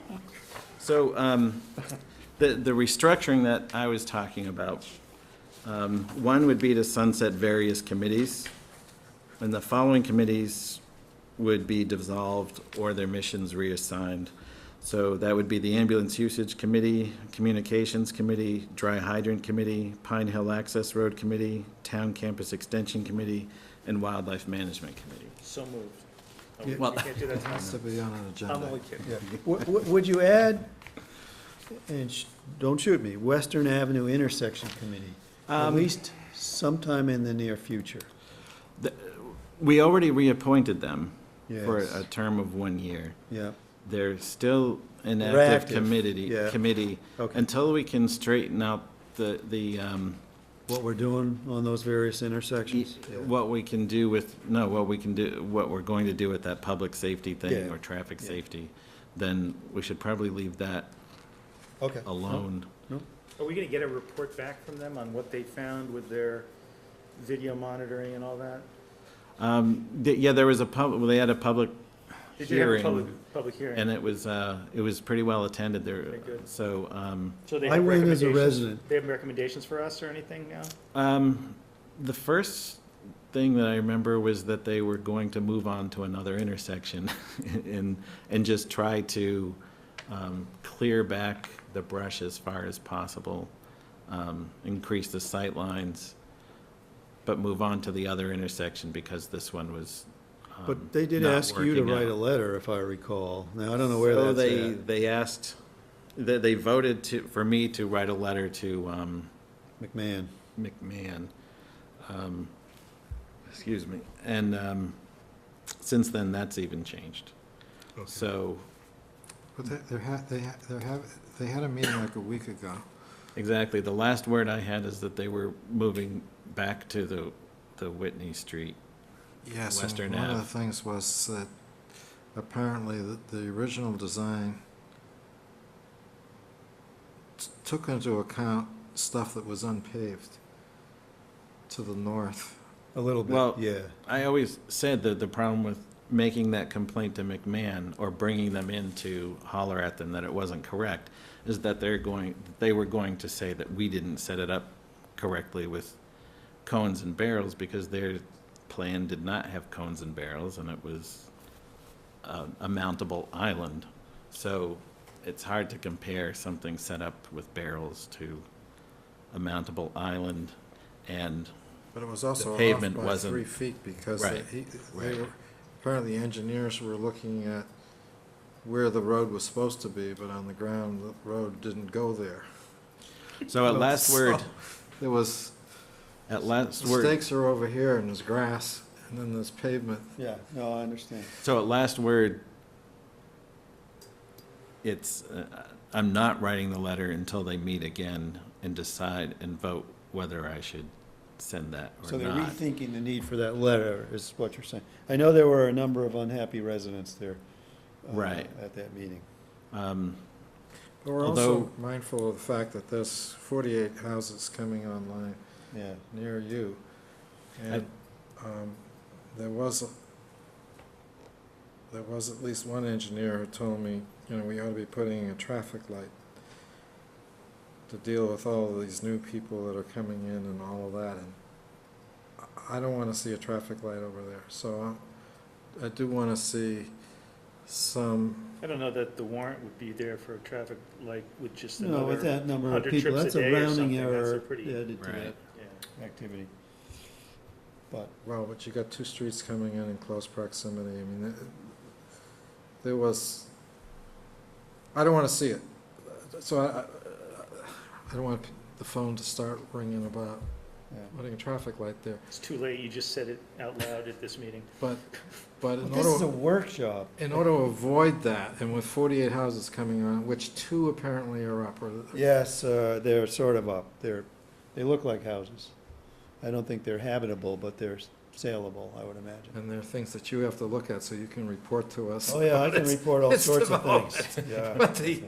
But the point is that that's gonna be a pretty sizable, that's gonna be one of the Well, but largest there's a, things yeah, that, happening to Sherborn in quite a oh, while. it's shock and awe, it's huge. But I don't know whether the traffic increase will be significantly more than the level of traffic today with 48 units. It'll be an increase. If that's the reason for changing the intersection, I know that there are some residents around there that didn't find the markings that were put in and the way it was done and where the design was headed very attractive. They didn't find it very Right. So the short is, we have to keep that committee open until, Yeah, well, I thought that we were moving away from that intersection and going to let it rest a while, but they're back there. They're bad. but even the long, maybe the But long-range the plan committee is to stays. wind it down, but not Yeah. right now. Yeah, I Right, got that. right. So, the next slide was, assign authority to the fire chief. Yeah, that looks So, good. looking to authorize the fire chief to carry on the mission using staff or a task force structure for the following committees. That would be the ambulance usage and dry hydrant committee. And Hey, the- David, how does having a task force help us, improve committees? That looks like you just would have switched it from being under the town administrator directly to being under the fire chief. He's not going to do a task force, so these 2 functions will go away So completely, maybe we but, should take task force out of the recommendation. so just take out using staff or a task force I would just structure. say, no, just say carry on the mission using using staff, using fire department staff, or, It's really all, it just takes the fire chief. The reason So this is however changing he is wants because to we have a handle it. full-time fire chief now yeah, to do these. right, I agree with Yeah. Peter, however he wants to Yeah. do it, but I wouldn't want to see him go back out to the public and appoint a task force to do what we've just asked him to do. Right. Or what you're gonna ask him to I do. see what you're saying. Again, I want to reiterate something that Peter said before, that we're not going to take any votes here. And Right. I know in the past that when you sunset a committee without involving the committee members and letting them have a chance to be And that's heard, one of our policies, Paul. they get We let them know. quite agitated. Yeah. So if we're going to do anything with any committee, that we should post it, we should send some notice to the committee members, let them come in here, and if they have something that they're working on and whatever they have to say, let's give them that opportunity to be heard. Yeah, and you know what else we can do? We can then appoint them to some of the other vacancies that exist in town for committees we do Right, want to right, have right. continue where we don't have enough people. While you're here. Because these are very service-minded people. This was at the request and recommendation of Neil McPherson, that he said it hasn't been, No activity. right, Yeah, right, but, yeah. But we're not taking action, as Paul just said, Right. reminded Yeah, us. this is more a discussion about what you would bring back to Yeah. us for action. Right. right, but that's good, so I'll And take it all out makes the, good sense so far, but and as Paul says, we need to be sure we've notified right. the right folks in a timely manner to, So it would say authorize the fire chief to carry on the mission for the following committees. yeah.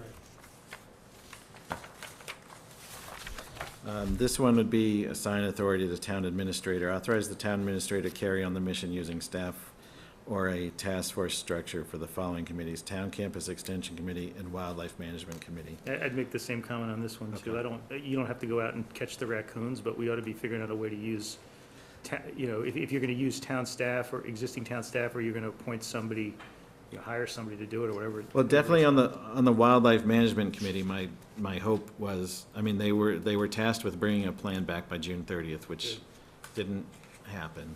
So I was hoping that the selectmen would task me with bringing a plan back to the Do they have board, it and partly then you would have. completed, or is Excuse it me? partly completed? Have they No. done anything? Okay. So I would bring back a plan to the board, a recommended plan to the board that I've worked on with staff, and we would come in, Animal Control Officer, Conservation Commission, come in and present that to the board, and then the board would hold a public hearing on it and have public input, and then you adopt the plan. Okay. And then we would start implementing the plan. Okay. I mean, that's how I would prefer to proceed, rather than extending the wildlife management another Got 6 it. months or a year. So we can discuss that when you bring it forward, and we can discuss it further in terms of what is the status of whatever effort they have had, meetings and so forth, and then go from there. I think what you're saying makes great sense to me. Yeah, I and I'm sure have they've no given skin in the David game some on that background committee. and. Yeah. But- Yeah. But there may be Helpful other input. insights, Paul, you know, that committee was created in part to do what was authorized years prior, so That's it's, right. it's one of these things that just doesn't seem to get done. So maybe this is the best solution that he's describing, so Right. I think that's great, you're willing to take that burden on if that's the In case. defense of the volunteers on that committee, the issues with wildlife actually are quite difficult. Absolutely. And there's passionate views that are completely opposite Right. of each other. Yeah. And to reconcile that and to put it together into a plan, it's kind of like the tree manual that you helped write so many years ago. It's going to take quite a job. Yeah. The fact that you're willing to do it is, my hat's off to you. Yeah. Might be a thankless job. Yeah, but I mean, it's, what I've noticed is, initially we had this problem with beavers at the beginning of the summer, and it's continued all summer long. And in June, I found out that beavers weren't Even in there. even part of the Yeah, plan. what they were doing. So in my head, this plan needs to give guidance on how the town handles things and how the resident handles an issue on their property, so that we each know what to do. So the town knows what to do when there's an animal problem on a resident's property, when there's an animal problem on town property, and when there's an animal problem in the town forest, and Yeah. animal problem on conservation property. Those are all going to be handled differently, involving different, But one of the primary focuses of the Wildlife Management Committee was hunting hunting on town. or no hunting for Town forest, yeah. town forests and conservation land, where we have an overabundance of deer with the possibility of Lyme's disease versus those who think that deer, what do they call it, the Bambi, Yeah, they watch Bambi. Well, and I you certainly wouldn't want to allow hunting in Sherborn with guns being fired and, I understood. There's hunting on private property in Sherborn. yes. I understood that talking there about public was, property. I mean, the plan, I wasn't even going to have the discussion about whether there should be hunting or not. I was including in the plan, how do you manage that, not, I think Paul was talking about on public lands, whether there would be a recommendation for hunting or no hunting on public land. Maybe that's the third rail. I don't Maybe think there you're shouldn't be look, anything. I don't think you want a recommendation on that. Well, that was I mean- part of What the what the committees- wildlife that committee that was understood to be a good part of its charge. Yeah, I thought they were tasked with coming up with a management plan for hunting on town land. No, that was, Okay. I think it was, my understanding was it was broader in scope. What was the problem, what's the solution, type of thing, rather than, here's the solution, now let's identify the problem. And that would be, let's hunt, now let's justify. It's like Syria. Yeah, Let's bomb them. Oh, what's the problem? Let's Yeah. try and figure out a reason how to do it. The original charge was to create a wildlife management plan for the town of Sherborn, in which plan the committee would identify public lands upon which to implement said management plan, and to report back to the selectmen by July 1, 2013, at which time that committee will be disbanded unless otherwise determined by the selectmen. That's right, and so, and I like that wording, because it's broad and it gets to more what you're describing, you would envision you would do, versus, we'd like to hunt. Well, I have to make Let's- some sort of make a professional reason why. decision based on other standards and Yes. what other towns do. I'm glad Bring you're doing that, and then the public hearing process is where people can shoot it. That's take a right. shot at They it. take a shot Take at a it? shot Yeah, at it. We'll limit them to bow and arrow. Yeah. Right. Hey, David, getting Right. back to, and I'm not suggesting it for the wildlife management, but getting back to Mm. something you mentioned before about having an intern on the fees, I mean, is that, when we're looking at a way to get resources into town hall, is that a program where there may be other assignments next semester that an intern could handle for you, or? I think I have these two for the year. Yeah, so that, He's good, yeah, this guy's. Yeah. that'd be, not necessarily that plan, but some of these plans and other items are probably things a good public management student or whatever they're majoring in. could Working do. on this with, I mean, we already have the plan formatted and set up, and we just got the documents from Bridget from the Wildlife Committee, so we can see what they've done to start plugging it into the plan. So we were going on assuming that we were gonna have to do that anyway, because I had agreed with the internship coordinator that that would be one thing that he Oh, would be great, working that's on. good. So there's also a farm pond management plan, and he is working with, I don't know if there's a state biologist in town working with Bridget on this deer count thing. Oh, You wanna count them, come to my yard, count most of the ones in Sherborn. Really? So, one is There an, already is a farm pond plan, I believe. yeah, I think so, but I think there are other things that need to be implemented as part of that Okay. plan. Because that's something that there's been a lot of work done on, and some pretty good formal work done on it. I believe maybe even on our website, there's an Yeah. updated version of the farm pond plan. Okay. So, there's an environmental science intern, and then there's a finance and economics intern. Right. They're both unpaid, and I have, it seems like one is in here every day. Just about, we have one or the other. Yeah. that's awesome. So, on Tuesday, he spent the day, I met him, I met them both, haven't I? Haven't I yeah, you met did them meet both? both Yeah. of them, yeah. They're great. I Did think they they'll get be your autograph, terrific. Peter? Here. What's that? Did they get your autograph and you No. pose for They pictures? did. I think they both met me, I was wearing shorts and boat shoes, you know? And I said, oh, I'm the chairman of the selectmen.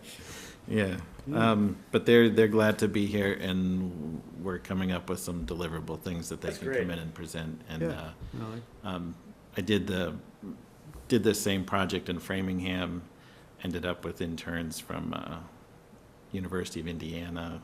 I mean, it's limitless on how far you can go when you start running it over the summer, and you have students that are coming back for the summer and they get a part-time job, but they can also get some sort of credit for their summer Right. thing, so it's, Awesome. I like to do it, but it does take, You have to supervise. yeah, Right, yeah, sure. yeah, on a daily basis, but. Yeah, it's a teaching Right. role. That's the benefit they get out of it. They learn. Absolutely, yeah. The Town Campus Extension Committee, we had talked about this one before, and I think that you had already authorized me to take that committee over. That was prior to your arrival. Actually, I think it was shortly after my arrival here.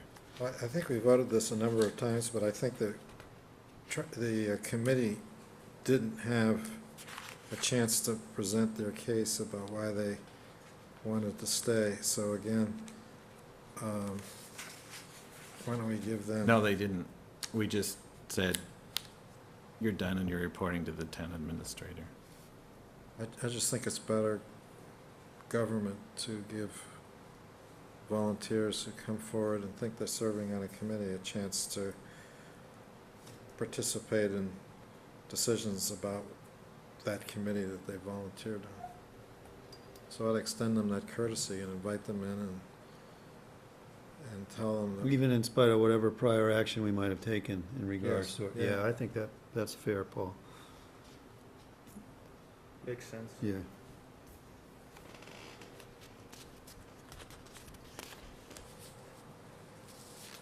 Okay. I can't mean, through remember the all votes this- I took last week. Through all of this, we should give recognition to the fact that we have a government that works primarily on volunteers. And so many people come forward and give of their time and money make sacrifices for this town. It's totally an amazing thing to behold. There are many towns who don't get that level of volunteerism and that kind of commitment.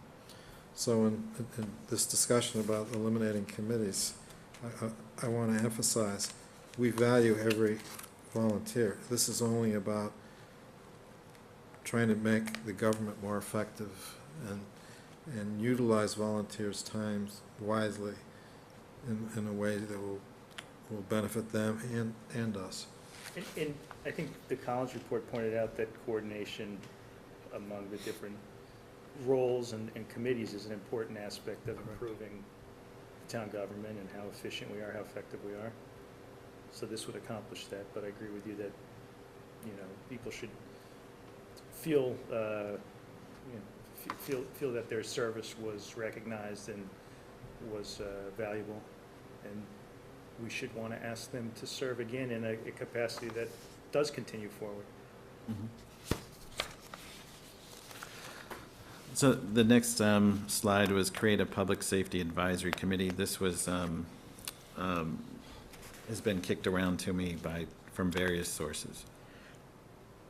And this would vote to establish a public safety advisory committee for the purpose of advising the Board of Selectmen, the town administrative departments, and other boards and committees regarding various matters involving public safety, ranging from communications, lighting, materials, outreach, and reporting.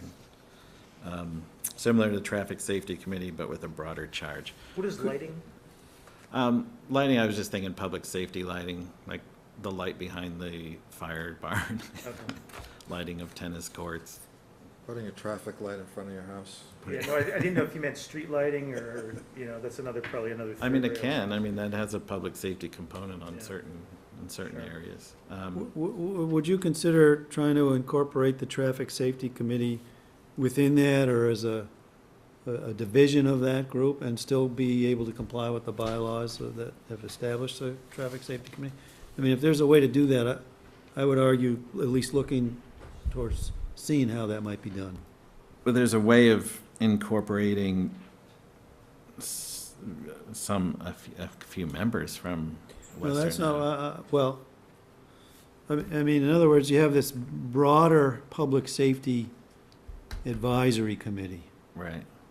that really looks at the big picture. One element of it is this what the Traffic Safety Committee looks at. So, as opposed to them operating independently, have them as part of it. Now, maybe it's just cross-pollination like you're suggesting, but I'll use the Western Avenue Intersection Committee and Traffic Safety Committee as an example.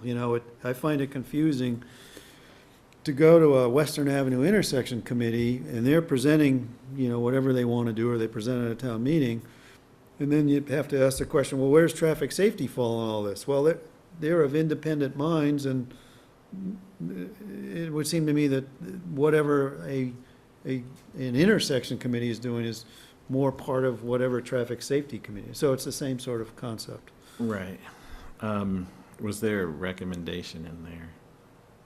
For me? Yeah. Yeah, I'd recommend trying to find a way to incorporate traffic safety within this or under this Public The Safety purpose of- Advisory Committee. The purpose of the Traffic Safety Committee or the committee itself? That's, I guess. All what of I'm the confused. Well, Okay. you talking about the individuals, Peter, or just the? No, the committee itself, I mean, whoever's on it is, Well, I think irrelevant. isn't David asking whether you would just literally roll the existing committee members into the safety whatever he's calling it? Possibly. I guess, I don't know I'm not what sure the that'd be best a wise logistics approach if would be. if the missions change, you might have people with different skills or different interests. I agree. I guess I'm looking at more, here's the big Public Safety Advisory Committee, and maybe it has a few feeder branches, one being the traffic safety. So it's Yeah. more a reporting structure, these are the folks who really are in charge of all of whatever's going on. This is one element of what's going on. So they related. have people they public reach out safety. to on particular issues? Because I don't think we want to make it a more complicated structure than it is No, I don't now. want to make it more complicated, but there seems to be a lot of independent efforts of these committees, and they're not, they're not necessarily working together, or the oars aren't all pulling together. I would definitely And this would be recommend that. not doing individual special interest committees in the future, and that they should be, things like that should be directed to this public safety Large I mean, committee. it almost seems like there's, you know, a public safety cabinet, just to use a word, Okay. where David and the police chief and the fire chief, and maybe there's, maybe CM&D, maybe there's other folks, whether they're in town government as staff, or whether they're people who are on a committee like, you know, the current chair of the traffic safety committee, or somebody else who's active and interested in that, forms a group that addresses all these issues. And that way you get, you know, you get more coordination, you get David in the middle of it. Yeah, see, what I'm and trying we to, get recommendations that can be brought back to us without as much disparate, you know, input and maybe conflicting input. yeah, I think that makes sense to me. I guess what I'm trying to avoid is, let's say we have this public safety council or whatever it is, and we say, well, what do you think about the intersections at Woodland and Mill Street? And they say, well, I don't know, that's traffic safety. Right. That's not the answer I want to hear. I agree with you, and I think part of I this want would some have to be over ownership. the long term, you figure out how to sunset even that committee, if there's a replacement for it. Well, there's a reason for a traffic safety committee that comes from the School of Hard Knocks. In Sherborn, traffic changes, even of the smallest kind, produces quite a turnout with a lot of people having very strong opinions. It's one of those things that continue to amaze me. You know, we can pass a $20 million budget almost without debate. But if you try to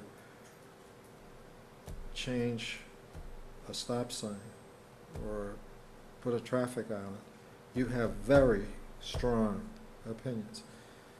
And so the reason for the Traffic Safety Committee is to take those issues off of our table and to put them before a committee whose specific function is going to be to deal with all of that kind of strongly held opinions that come from so many different citizens. Because I guess traffic issues are things that most of us think that we're pretty knowledgeable about, and most of us have opinions about how things should be done. And so you try to make a change, you get a room full of people all telling the Board of Selectmen completely different things. So traffic safety, I think, Can we provides, fix that so that doesn't keep happening? traffic safety, I think, provides a very important governmental function here. I'm not suggesting it doesn't, I just would like to see it more closely, I don't know if supervised is the right word, but more closely interacted with by this broader group who sees the bigger picture. Because I just continue to see some elements of confusion, at least in the model of the Western Avenue intersection crowd and traffic safety. They're not rowing in the same direction necessarily, has been my observation. And then you multiply that with another public safety group that may be rowing in a third direction. Well, and also, I mean, Woodland Road is a classic example. There is a traffic safety committee, and yet we had an angry citizen come in and insist on addressing the Board of Selectmen. So it didn't really, your shortcut or your way to diffuse public opinion wasn't effective in that case. We ended up. No, but they're working on it. This plan for stop signs is a result. I don't know, when Paul talks, I don't know if his mic is saying something to you, Paul, I don't know. Maybe I should not talk. Yeah, His is a little bit too much. It's been going on all night. It's just Yeah. getting worse. Yeah, maybe if I move mine over, maybe we're just too These are close too to each close. other. Give one to Diane. So my instinct is to keep traffic safety pretty much intact. I'm not But if you suggesting want to that. have a cabinet, public safety cabinet of the blue Brain chief, the red trust, chief, yeah. and the green chief, I guess, with the town administrator that's working on for like storms Yeah. and Well, how about we leave it that David just looks at the variety of configurations that might still work, still comply with the bylaw, still reflects what the three of us are, Because, I mean, you know, concerns we have, yeah, you know? traffic safety in a broad concept includes stuff like communication. If you can't get a cell phone call out from down near where you live, if somebody has an accident down there because there's no service, because there's no communication tower on that side of town, well, that bears on public safety. You know, when there's a train coming through town and there's, if something happens to the train, that bears on traffic safety, bears on public safety. We ought to have, I just think we ought to be thinking about these things in a interrelated Yeah. way, and it's hard to do that with separate committees. I can understand maybe the idea that David talked about of feeding into the larger committee, but I just, you know, I feel like we've got a lot of committees set up that have a fairly narrow charge, and they work hard, but we don't have the big picture, and I think that's one of the things we're trying to empower the town administrator and the other town managers to do, is to have more of that big picture approach, think beyond just what's within their particular department or their particular charge. so what would you do here? I don't have a firm recommendation, other than I do think there's value in what David suggested about combining some of these safety functions into a position, and I suggested maybe have a standing cabinet that would meet regularly on, to discuss some of these issues and try to move the ball forward on them. But I don't have strong feelings about whether the Traffic Safety Committee continues to exist in some fashion to support that role. I just think we have to look carefully at whether, Well, we sort of what the value of it would be or what the role of it would be. We sort of half did that by putting, I think we put the police chief on the traffic safety Mhm. committee. But in other towns that have traffic safety committees, I see the report from traffic safety. I'm thinking about one intersection improvement thing that I'm working on in another town. And I see separately the police chief with his recommendations. And I see separately the fire chief with his recommendations. And I see separately the DPW director with his recommendations. And yeah, they're not coordinated. The police chief will say that fire trucks can't go through what the committee has designed. The police will say that traffic-wise, there's too many accidents and they don't like this plan, that's gonna be more accidents. So you have opinions, they're not integrated. The one who integrates them all is that the Board of Selectmen has to actually implement the plan. And that's why I'm suggesting that David should be the, not the decider necessarily, but the guy who's got the big picture. And since he's not on Traffic Safety Committee and he's not necessarily meeting at the same time with the fire chief and the police chief and CMD director, for example, to talk about traffic issues, it's going to be hard for him to pull those threads and synthesize them. And there is certainly a role for public input, and there's a lot of public experience that should bear into that, but that shouldn't prevent the town managers from synthesizing the information and coming up with a consolidated recommendation. The recommendation doesn't have to come from the citizens up. It can be vetted by the citizens.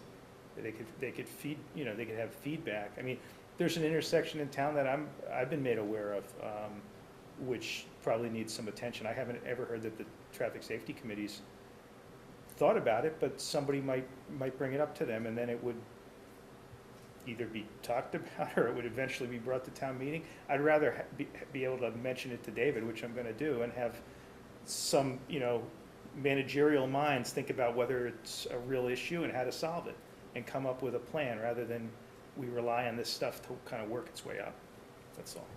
I think this subject in particular is important enough that we ought to have the people we pay to take care of these issues thinking together and working these problems out. It's a suggestion. All right, so you got a rough idea. Excellent.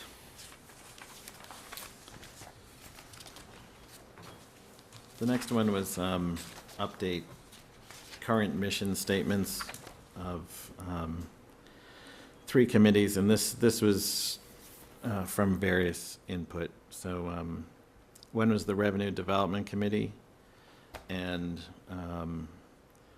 I just wanted to clarify some of the language in that about I think, exploring and research, that kind. yeah, I think what you've outlined here, having read through them, all makes great sense for each of those three. Clarifying the authority. Clarifying, yeah. David, I would make one suggestion on B. Yeah, I would say clarify that the committee does not have the authority to embark on any project or initiative beyond exploration unless specifically authorized by the Board of Selectmen. make it I more just want to clear. make sure people read to the end of the Right, sentence. right, you're right. And I'm not sure in a town like ours, the 501c3 Development Corporation has a lot of value. I mean, we're really realistically not going to be pursuing industrial development or commercial development or redevelopment in town. I mean, I can see towns that have these, you know, they'll have an industrial park or someplace where they're trying to recruit businesses to go to. I don't see us as having that. Right, I mean, if you wanted to have some sort of quasi-governmental back board that was We're not gonna actually we're not gonna putting bond loans and deals stuff like together, that. then, Yeah, boy, I don't see that. I'm not sure that that's I can see why it would work in some other towns, you know, Framingham or Ashland or places that have industrial parks, Holliston maybe, if they were trying to recruit businesses to go there, and, you know, you have the ability to make tax advantaged loans and things like that sometimes. right. I don't see it in our case. There's no place an industry could go unless we rezoned, and I don't think anybody's suggesting that. I mean, there are various, So but are you suggesting that this committee, I'm talking limit about, their I'm talking about efforts? just part C here, Dave, where David suggested possibly becoming an economic development corporation. some of them have turned into, yeah, that they're doing loans for improvements to houses, and they're community development Where do you see a focused. Part C? I don't have a Part C. no, it's on the one he handed out. That's the one I handed out. Oh. Yeah, I was looking at the original one. So it was just a thought. Yeah, no, I mean, That if the board had a desire for a group to be doing that kind it of thing. seems like a lot of effort to me for the kind of payoff you'd get in our town. It seems almost like a distraction from things that we can do effectively. That's my sort of initial reaction. Maybe somebody will study it and tell me I'm wrong. So would you suggest just striking that reference? They may, in some of their efforts, come back and say, geez, we have found a way to do just what C does. Well, I mean, I don't want to limit them from exploring No, but you don't things, want to charge them with it. That's, Yeah, But I that's don't want what- to charge them, but I don't want to limit them. Well, I think if you take C out, you haven't limited them. They I can agree. have That's what I C said. is, yeah. Okay. So you're not The only trying thing to you've limited limit them- them necessarily, I'm only- other the only than thing- acting independently. The only thing I want to limit them from doing is going out and cutting deals and Yep. saying the town You're is preaching to the being choir. represented, so. Right, right. Right, Right. right. So I think that can be done with just So I- clarifying some language under A and B. So I have to read what you've rewritten. Well, on Farm Pond, that was a committee that I had led the charge on creating way back, because all the operative statutes dealing with Farm Pond put the Board of Selectmen in charge. And we were operating on our own. And so we needed a committee to assist us. But later, we said the Board of Selectmen and the town administrator, because we wanted to Right. move a lot of that load to professional management, and not leave it with us. But I don't think you can eliminate the Board of Selectmen, because again, all the statutes are specifically say the Board of Selectmen. Okay. So, I mean, that's just And I a don't think it changes what you're trying to communication thing. accomplish No, to leave it the way it is now. no. That was just, I thought that the board was moving that they wanted the Farm Pond Committee to be reporting to the town administrator, not. I thought that's that's what- what I'd read as the original charge. That somebody gave me the charge, and it was specifically for the town, reporting and advising the town administrator. In fact, it had nothing referencing the Board of Selectmen, if I remember reading that correctly now. I may have been looking at the wrong thing, but that was the initial charge with Bob Reed or whatever the guy's name was? The Farm As town Pond administrator? Advisory Committee shall advise the Board of Selectmen and the town Okay. administrator on matters pertaining to Farm Pond, the reservation, including the following. And then everything that's listed below is all To the town advising the town administrator. Yeah, yeah, So yeah. that's why thought that that's what was, So that all makes sense, and then the question was the practice, or whether there was additional scope being performed that wasn't authorized, if you will, Right, under right. that charge. right. So, and I think this came up when we were thinking they were going to be coming in for something, and, Well, it came up when there was a vote regarding the cell tower. right, Um, right. there's I sat on that committee for a number of years with Doug Cassell and others, and there were things we did on that committee that I thought were probably very helpful to the town, and there were also Yes. things on that, we did in that committee which kind of mystified me a little bit, like making a recommendation on the fee amount for stickers, which I don't know that, we had any better grasp of that than David should have and his intern should have in terms of what it costs to run that reservation. I know hiring has been handled through the town administrator's office or the selectman's office. It hasn't been something the selectmen are directly involved in anyway.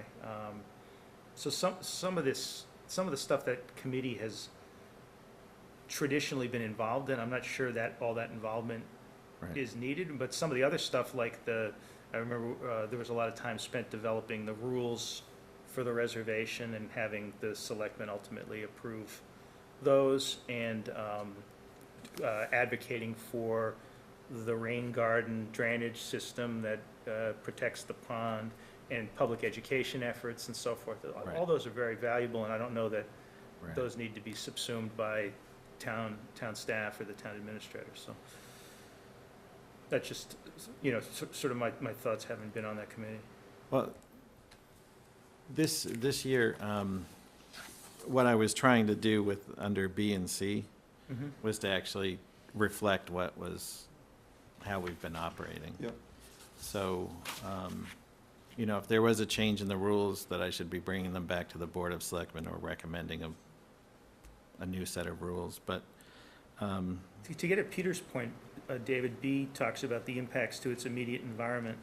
I mean, that was something you were concerned with the committee taking a role or playing a role on the cell tower discussion. I don't know if that would open it up to that kind of a role. It's more of a general advisory role.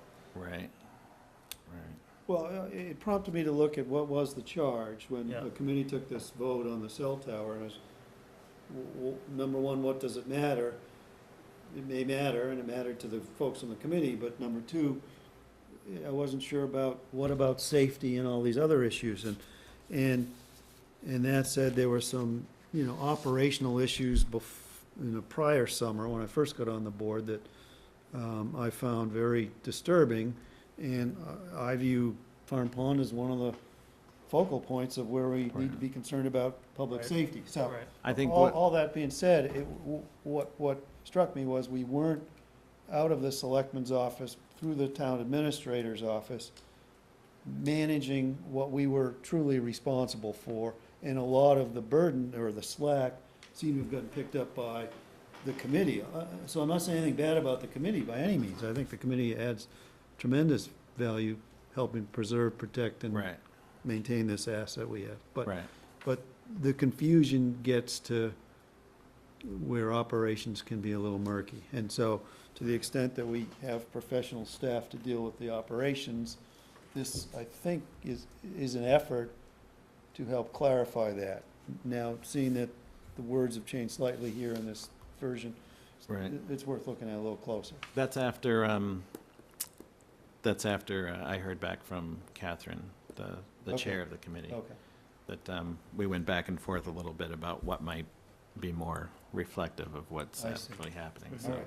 so that's why I had changed the wording on I it. mean, I have no skin in the game. I'm worried about Mhm. safety, and I'm worried about preserving the asset as So- best we can. We really don't need to do anything with A. think that's right. Okay. Sounds like it from what you just read. And then on B, I was trying to point out that the primary focus of that committee is for the preservation and health of Farm Pond. Maybe, environmental impacts or something. Yeah. So meaning the health and preservation of Farm Pond and the environmental impacts of its immediate environment. Something like that, yeah.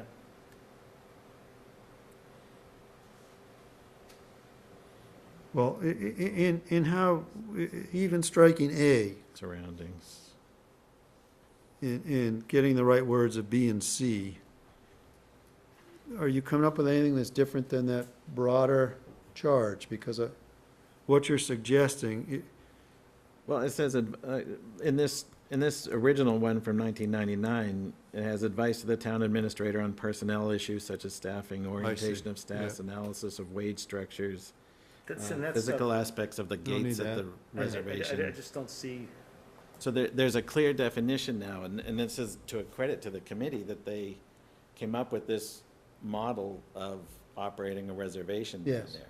So the operations of that reservation should be under the town administrator, which is what it was this year. And if anything is going on at that reservation that The buck impacts the stops. health of that yeah. pond, that it needs to be communicated to me. so maybe there should be something in there, maybe it is a little different than whatever that was, 1999. Maybe the charge should relate to identifying threats to the farm pond and the public's enjoyment of farm pond, and advising or making recommendations for how to address those threats, and the implementation is through the administrator's Or office. maybe we just charge, I think the original wording I had was charge the committee with coming up with a mission that's reflective of, what? Yeah, that focuses on the health. The health of the The health of Farm Pond, Charge them with defining the mission.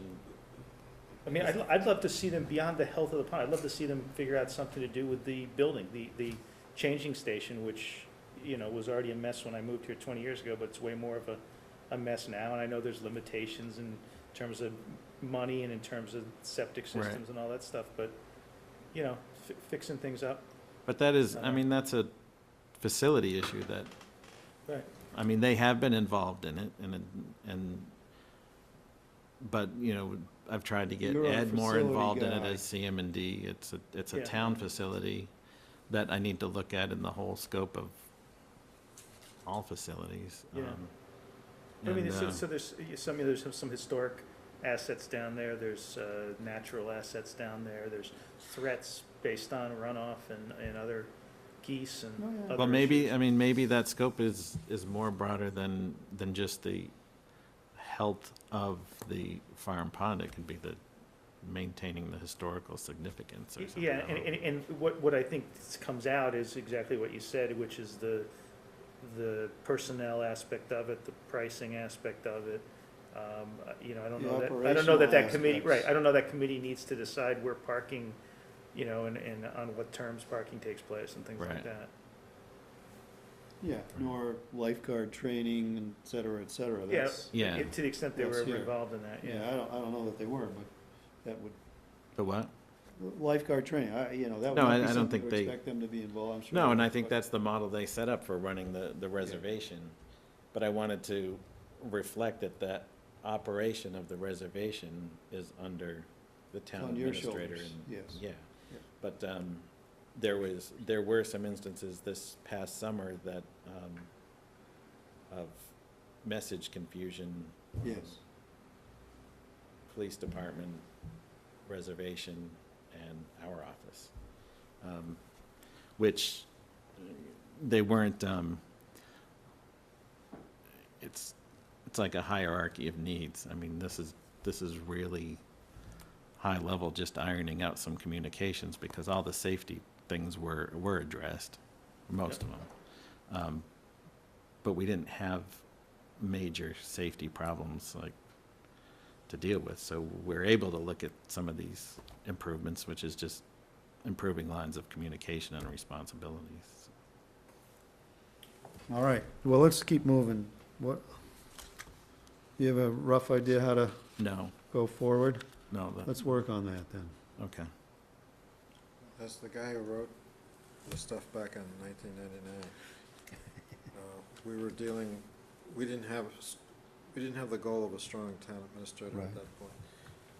And there was a history of town administrators being too busy and too distracted to deal with farm pond. And the board had so much on its plate, that ultimately the authority was here on the board. So I have no problem at all with strengthening the role of the town administrator and integrating him, both in terms of the human relations function, the hiring of people, and the financial piece.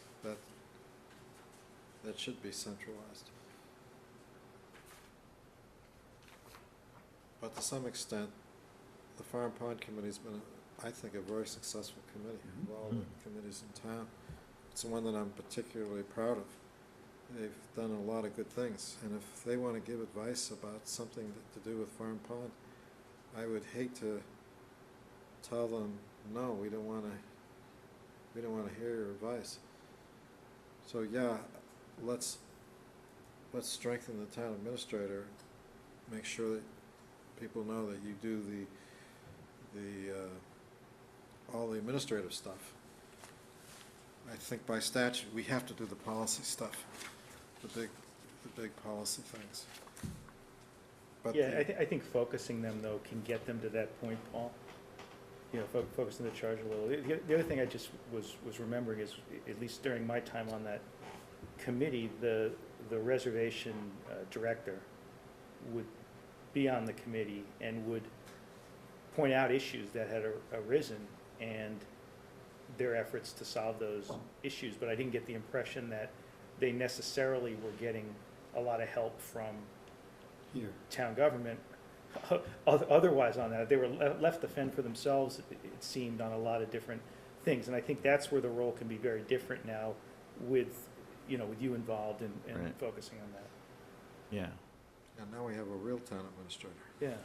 Yeah, no, that's key.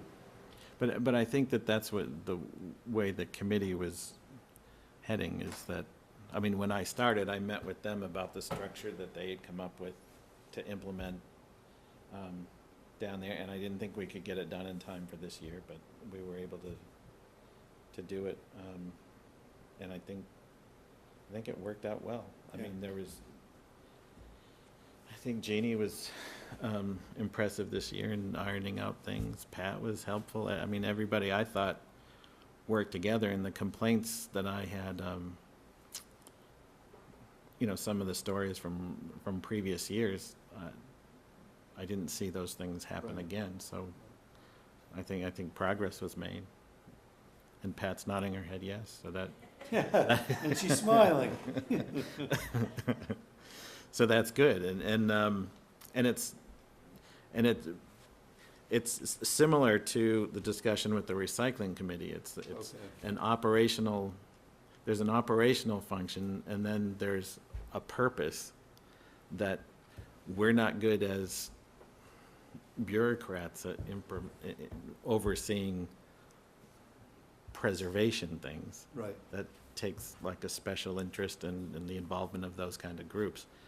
We're more set up for top-down structure of an operational thing that's routine, and that operation is going to be operating just like any other operation that we see. So I don't know if that makes any sense, It but does.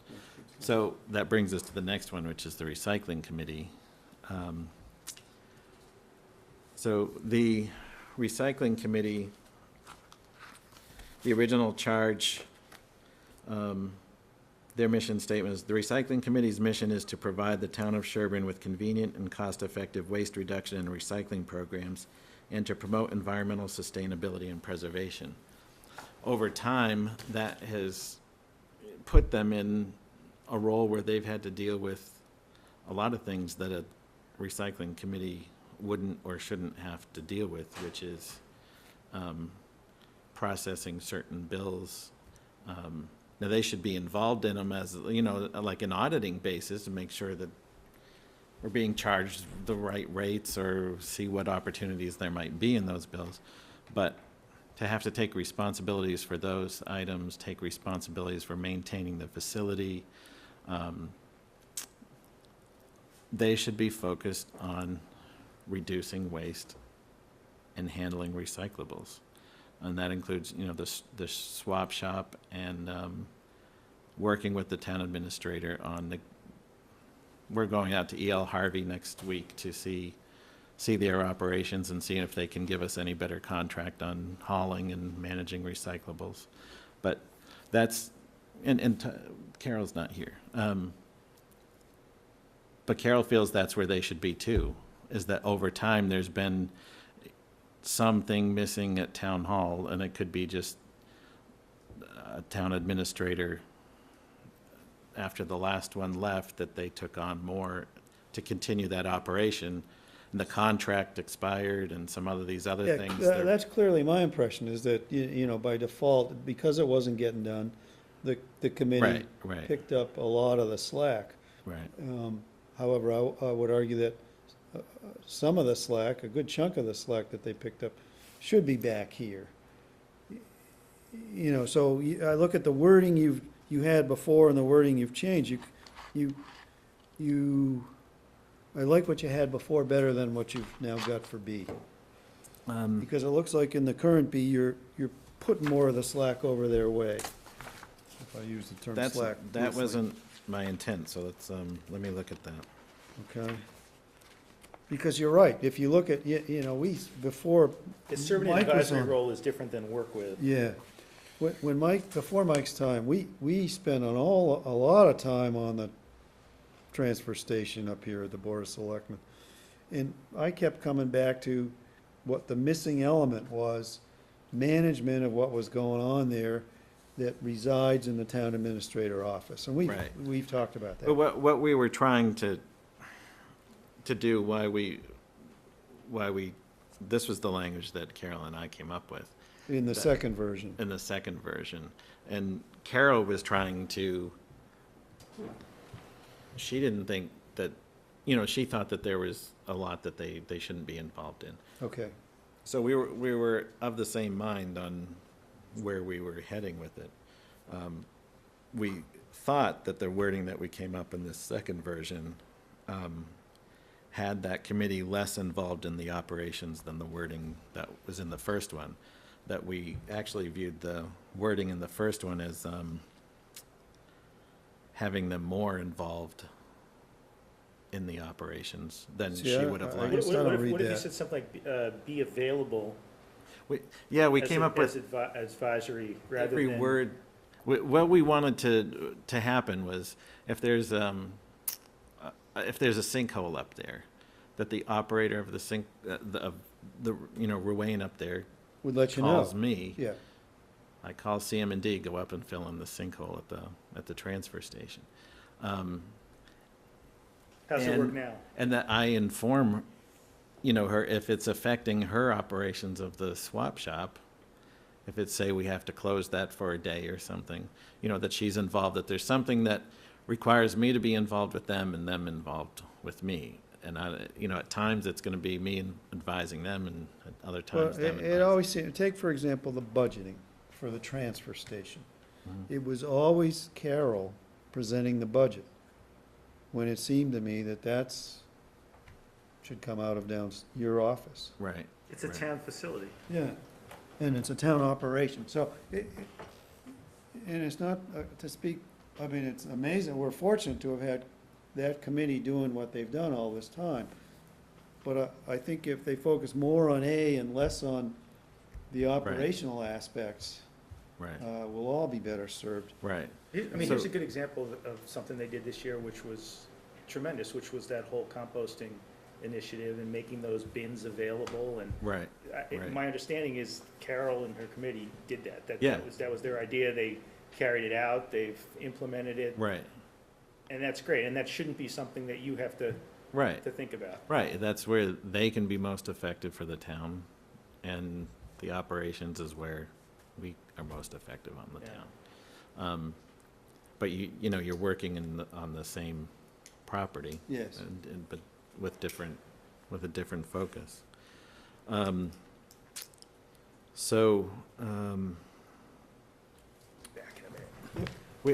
We were, when we were talking, we were thinking about the example of like a pay-per-bag system. Naturally, that's going to reduce, it's gonna increase your recycling rate and reduce Right. solid It's waste. all- Yep. So, you know, if I was to come up with that and be making that recommendation to the board, I No, I wanted could some argue sort of that would fall language. under there. Right, Yeah, right. yeah. That I would want to be making that recommendation that they move forward with carrying that ball. Yes. Or if they came up with that on their own, that they would be informing me that that's the direction they're heading, so that I can, you know, give you guys a heads up. Right, right. So it was just trying to foster some communication Cooperation and communication, okay. without, you know, as far as communications, when I came in, I thought that the recycling committee wanted to operate that whole entire facility, but they want to focus on recycling and increasing the recycling rate like they were charged with. Yep. They, you know, they have had a lot more put on them than I think that they originally bargained for. But So I again, think- they're just superb. Exactly. What they've done, I Exactly. mean, they're heroes off. Yeah. I can't, That's why it's hard to, when you look at these committees and you're saying, look, they've you know, single-handedly done all these amazing things. right. It's just hard to say, well, let's reward them for their great work by taking away all the responsibilities by which was forced on them. Right, right. Yeah, and, but, you know, Carol is excited about, I mean, we could bring the whole committee and talk to them. Well, we should. But it's- Even for these, I think we should Yeah. bring the committees. Yeah, that it's, We should be working collaboratively and with consensus. well, they're your committees, so, you know, these are my recommendations on what to do. All right. so. Well, that's fine, maybe a little bit more wordsmithing, but I think you've captured the essence, having also, what's great is you've worked with the committees that you're suggesting, Well, that's why I wanted it, altering the there mission should be statement. some sort of similar model between Farm Pond operating as a facility out of our office and the transfer station Right. operating as a facility. Right. But each one has a component that has a long-term preservation impact of the town that each of those respective committees want to be. And do well. Yeah, and do well. Yes. Yeah. Well, the Yeah. difference is that on the transfer station, we essentially lease the transfer station to a private party to operate. We don't lease Farm Pond to a private party to operate. We operate it directly as a public facility with statutes that say the Board of Selectmen has to operate it that But way. Past practice has been that the recycling committee managed the vendor that's managed the relationship of the town with the vendor and vendor compliance with whatever the terms were in that lease. And that wasn't done well, when it really, the burden of that effort needs to fall on, come out of your office to. Right. to- And we're meeting next Tuesday, Ron and I are meeting next Tuesday afternoon to kick off talking discussion about that Yeah. next contract Yeah. and how that will look. Well, Yeah. one of the reasons why the recycling committee did get involved in contract administration is because they're there. Yes. And something would come up. Somebody brings in something that shouldn't be there. They're there and they know, wow, this shouldn't be here. And they immediately have the interaction with the operator, bring the issue up, resolve the issue, and move on in 5 minutes. Whereas if everything's gonna go through downtown, then what do you do if somebody's standing there holding a piece of metal? Something or other, Well, yeah. shouldn't the operator be able to do that? I mean, we shouldn't need to have Carol be the police for our operator, to do what the operator is supposed to be doing. Yeah, but wherever in the state you have private operators running facilities like this, there's a bit of a conflict of interest. Because the operator, it's like the town of Nantucket's relationship with Waste Options. You've probably gone to the transfer station there. Well, that's all private operation. And sometimes the interests of the private operator do not coincide with the interests of the government. They're conflict points. And you mentioned I don't remember who mentioned it, that Farm Pond is not, we don't have somebody operating there, but it's the same model that an operator could be running that reservation or leasing the reservation, but there's a certain level of control that we want to maintain over that property, so. You can That's get why the it's phone calls not. on that one too, David, so That's what? you can get the phone calls on that one too. Yeah, I can see the headline now. Just be clear, you're not Proposal suggesting that. To that a No, I'm private- not lease Farm suggesting Pond to that. private vendor. Right. No, but I'm not saying- suggesting that. The reason it's not is because you want to retain some sort of control of Safety and, of us being in- preservation. completely involved in That's right. operating the reservation. It's such an But you asset. have to think about, You have to, A, by statute, and B, it's such an asset, such an important asset of the town. One of the gems of the town that we all felt tremendous responsibility to preserve and protect that pond directly. Right, and I'm as passionate about the transfer station as I am about Farm Pond, as a manager. As an So- asset. Yeah.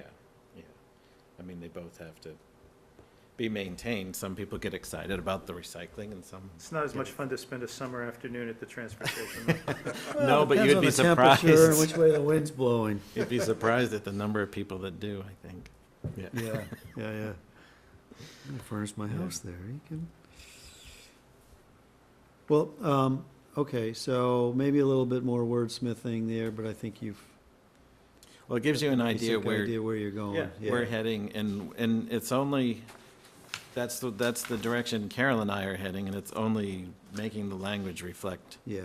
that, Alright. that's not currently Right. in any sort of So, charge. so, good.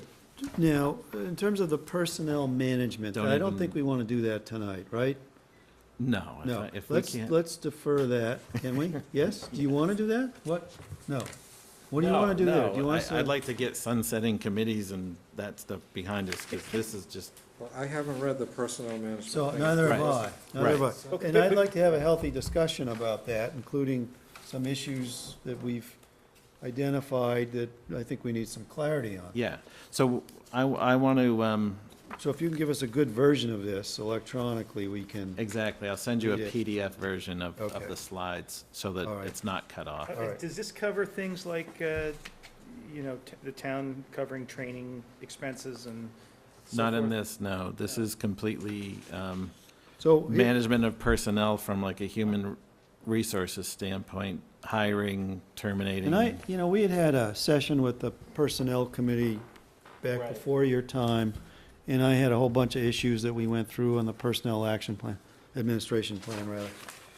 And So have I had those some now. notes, and I asked Diana to copy them. So just for when we have that session, if you could review that before we have that session, and take a closer look at the person, I think I gave it to you, Yeah. the Personnel Administration Plan. Well, I don't know if you did. But here, just in case. Give me another All one, right? Peter, thanks. Yeah, please.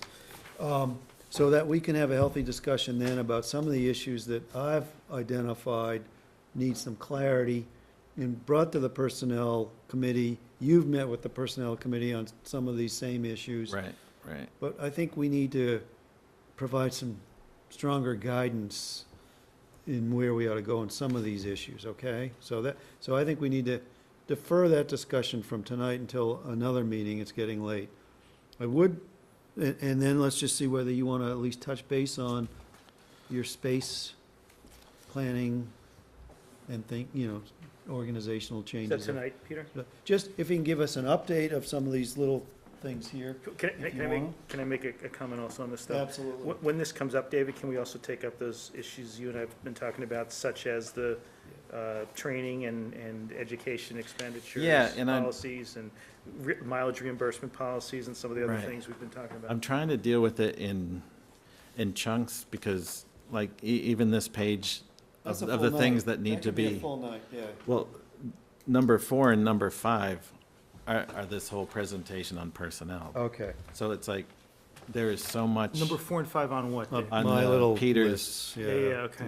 The PDC So personnel. the second request I would have is, can we do this kind of soon, like maybe before the end of October, so we keep moving, have another Yeah. session Right, like this right, in 3 right. or 4 weeks, rather than, Yeah, I think that would be I great. think maybe we ought to have at least until we get through this stuff, we ought to have a standing idea of having one of these a month. Workshop a month, I like that. Yeah. I mean, this is a good, healthy discussion that we've. So maybe the next one would be just personnel stuff Yeah. like that. Yeah, good. Yeah. Yeah, because that impacts people's lives and livelihood, Right. just the way they think about things. Now, Work 'em up. So we had sort of organization and finance tonight, personnel, and then the other would be facilities, maybe. yeah. So, But if you give us a brief update, because you may have time sensitivity in what you're trying to do with shuffling the deck of the building, yes? I mean, I wanted it done by the end of July before, so, I think. What's keeping you from doing that? Putting together some sort of formal plan to bring in to you guys to see if you want to approve that, or if you're just giving me the authority to, within general guidelines, to make sure that there's coverage on the alright. first floor from 8 to 5, or, I know Paul had concerns about whether there was coverage at the first floor to allow people to come up here if that's where where their town administrator's office goes. right. I thought you reasoned things out well, you had good rationale for the various moves you were making. It all makes good sense to me. I think personnel development will all improve, all good things would come out of it, Right. subject to what issues haven't we identified that could, Right. unintended consequences and other ones. Yeah, I mean, I would like to see the plan, though. I mean, I know Yeah. we've talked anecdotally maybe about some of this, but, and Peter may know more about it than I do, for example, but it would be good to actually see what you're proposing, not for purposes of second guessing it, but just so we Right. understand it when questions are asked and we understand the Okay. rationales. So we can put that in with the personnel. If you think it Personnel can night. wait a month, yeah. Can you wait a month on that? Um, Yeah, or just hit us Yeah. on an agenda? Not a regular agenda, yeah. I mean, Regular my agenda ideal is, we would move out to a space and operate out of that space temporarily while that office is renovated, the carpet's redone.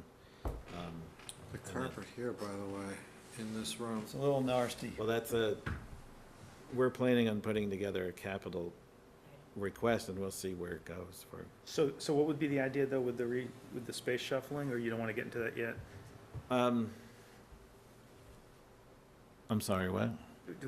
What would be your grand plan in terms of? If, we would move out of the space and then renovate the space, which would include replacing the flooring, because I wouldn't want to move them all down there, then have a capital But project. describe Right, so again who's, what so the who's moving moves are. downstairs, who's moving upstairs, what's the? It would be, Board of Health and Planning Office would be located in my office, my current office. Yeah. At the locked door. Basically, those are two boards that aren't under the Yeah. Board of Selectmen. They're both elected boards, Right. and they would share the space in there. Outside that office would be Jeannie's desk and Conservation Commission and Walter, the Okay. building inspector's desk. And Jeannie handles the, inspector. So it's one-stop Permits shopping already, for and- permits, basically, which is good. Yeah, Jeannie's job wouldn't change at all. She's still under the Board of Selectmen. Basically, I have some accountability in the office, which has been a complaint from some residents, perceived or otherwise. Mm-hmm. It would remove that, so we have somebody in that office. And then, it wouldn't increase her hours, so at like 2:00, we'd have to figure out the hours after that, from 2 to 5. And they have various office hours, so they would arrange their office hours to cover it, like Walter would be in there, or Bridget would be in there. And then, so if you take out the hours that they're there, you can supplement with senior volunteers, or we move Diane down there for that 2 or 3 hours a week, or whatever it might be. I mean, I can go down there. So it's really just a swap for the town administrator to move upstairs and those offices move downstairs? Right, so I would end up in the, like where the Board of Health is right now, in that office, or that office area. And then Diane would be kind of in the corner where Gino is located right now. There'd be, bring Ruth over, the town accountant, to the area where like Bridget is, and then we'd have one more desk for senior volunteer, intern, selectmen. Mercury recycling. Mercury recycling, Lower right drawer, yeah. selectman reading file. So that's, we focus so much on making sure everything was gonna fit downstairs, and there's actually 250 more square feet downstairs than there is upstairs. So they would actually be gaining space. But Jeannie would stay down there. So it would be one extra person, right? Right, but I mean, she's in a small space too, already. Oh, understood. Oh, okay. But I'm just saying, in terms of the total, you're saying the total downstairs is 250 more than the total upstairs Yes, in those two, yes, between those two spaces? So all Right, I'm right. saying is one person who's in the downstairs space is still gonna stay there. right. I mean, we'd still have a desk that if she was working later or wanted to uninterrupted work on the annual report or something, then Mhm. she could come up here, Yep. you know. So another role that I wanted her to fill down there is, now that's, I told them that I wouldn't be talking about the whole move and structure thing tonight. Oh, So- then let's not go there. Not talking at all about it, or just not making any decisions? We're not making any decisions. Well, I definitely said there wasn't gonna be any decisions, but I told them that I had nothing to present about it tonight, so I All right, well, we can wait, let's wait led till them next week's to meeting or believe, something. yeah. Yeah. So I think that's why Jeannie was here, to hear if something, so I'd hate to, Okay, Sorry, we're jumping the gun. I just saw this continue ironing out Yeah, no, issues that's fair. about it item when, here. yeah. All right, well, I think we've covered a lot of ground. You guys want to cover any more ground while we're here? Speak up. I just want to be sure that everybody's treated with respect and collaborated with, and there's conversation and communication, and nobody gets caught by surprise without, a lot of notice and an opportunity to be heard.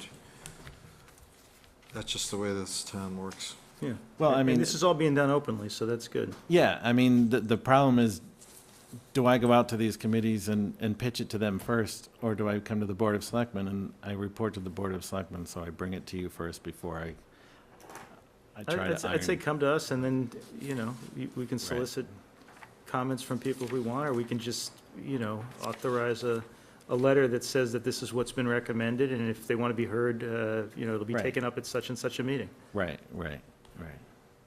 At the meeting that something would actually be Right. voted on, You'd yeah. do it 2 weeks later when we'd actually vote Yeah. on it. Yeah, and I hope people, realize that the intent is to improve the system for the entire town. I wasn't kidding about the idea of trying to find people something else to do. if Oh, they yeah, really no, wanna be that's a on great government. idea. We've got so Oh. many spots on here Yeah. that we free up We have some of the folks needs. on committees that aren't as essential and put them on committees that are more essential. No, that's a beautiful idea, because you Yeah. have them right here and say, well, I Right. mean, that's a. Don't let them recruitment leave until they seminar. sign up for 2 more committees. That's a recruitment seminar. Could I have a copy of the personnel piece that's photographed, so it's on one page? I was going to send you, Because I had the margins off on both sides, so they weren't like whole sentences, mine are like that too. just so I can be Can I send you a PDF of the whole thing? Yeah, I just want to know what Yeah. your thinking is. Well, I you're mean, so picky, you want the whole words and everything? I mean, whole sentences. Well, some of them, they build up to a climax, Do you want to take that home and study that, or you're It's you're really good? pretty, but I'm thinking I'm okay. Well, in that personnel part is going to the Save Our Sherborn or when anyone else I meet, the advisory committee, they all want to know what my thoughts were after 6 months. Ah, And the greatest impact that I can have, or the greatest concern I have, is related to human resources and personnel management. So what you get in that presentation are my thoughts, and then we can come back and talk about awesome. what we could do. And I'll send a PDF out so that you can see the whole slides. Perfect. See the whole It's great. That's great. All right, do you want to stay any longer, guys, or do you want to? Motion to I adjourn. didn't even look at the clock tonight. what else is on the agenda? That was pretty much it. We deferred the personnel. We had defined future topics and goals, which I think we've essentially done. We Well, we let's didn't talk about, what, but so whatever you want to talk Well, about, let me talk a little bit about defining future goals. please do. Other boards that I've served on have made it a specific goal of the board to define what it is we want to accomplish this year. And put together a chart first, here's the general goals, and one of them might be, reorganize Yes. community structure. And then you've got a second column of, what steps to implement and who's going to do it, whether it's going to be the town administrator or one of us going to be the point person. So that's a good topic for our next workshop Talk about also. what your goals are. And as part of the process, you also define what the goals are for the town administrator. Right. Because longer term, when we undertake an evaluation of the town administrator, you need to have some means to evaluate him against. Yep. And so if you've asked him to take on 10 goals, then when we do your evaluation, I don't remember what the contract says, but usually they say once a year or once every 2 years or something like that. We're supposed to go through this evaluation process. Well, it's not fair to him to evaluate him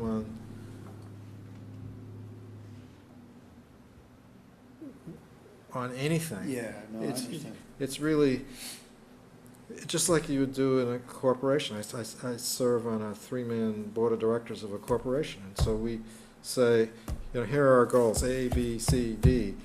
And then you task your president to go out and accomplish this, do that. And then once a year or so, you look at, okay, here's what we tasked the guy to do.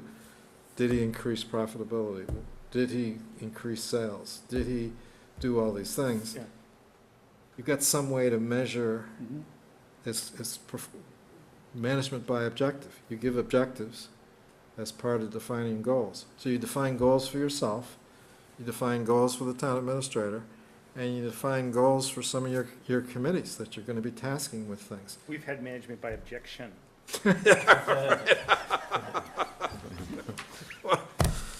That's in our tabs, right? That's one of our tabs. that- You did this before. Yeah, I- that was Purcell's effort, I think, and So it's goals and objectives from the Board of Selectmen. So I was going to meet and start with this document to see I- what here is still, But I think Valid. I think this is a discussion for another night. I don't Yeah. think we could start No, this we're not now. gonna do Well, it's on the agenda. So I So think that was the it's- one that it's- fired me. It's That a was adjourned. future Adjourned is agenda, on the agenda it's a also. future agenda item. So I think your point's well taken, Paul, that we should be thinking in that regard towards the future and take a look at what we had in the past, which is that document.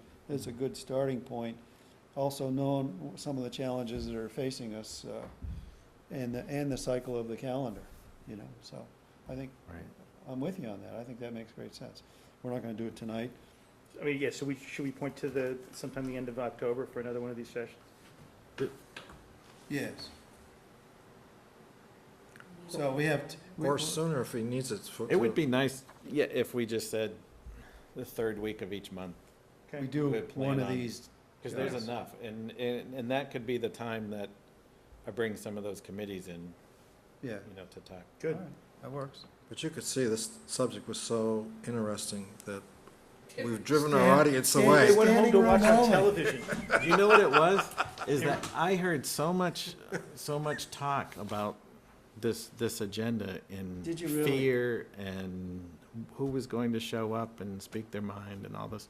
So I take this as some sort of vote of confidence in seeing you sit there and discuss things as a board, which I don't know if I don't know if you guys have had the opportunity to talk as a board, like Not really. openly like this. No, And it's very productive and it's very helpful to me. yeah. And I think it's great for people to, to As long see. as you work just on the issue of fear, people fear change. Yeah. And as long as you're working collaboratively, as long as you have good communications, and as long as they understand, they will have an opportunity to talk to us about it. Oh, yeah. That we aren't just gonna up and, move somebody from one office to a broom closet.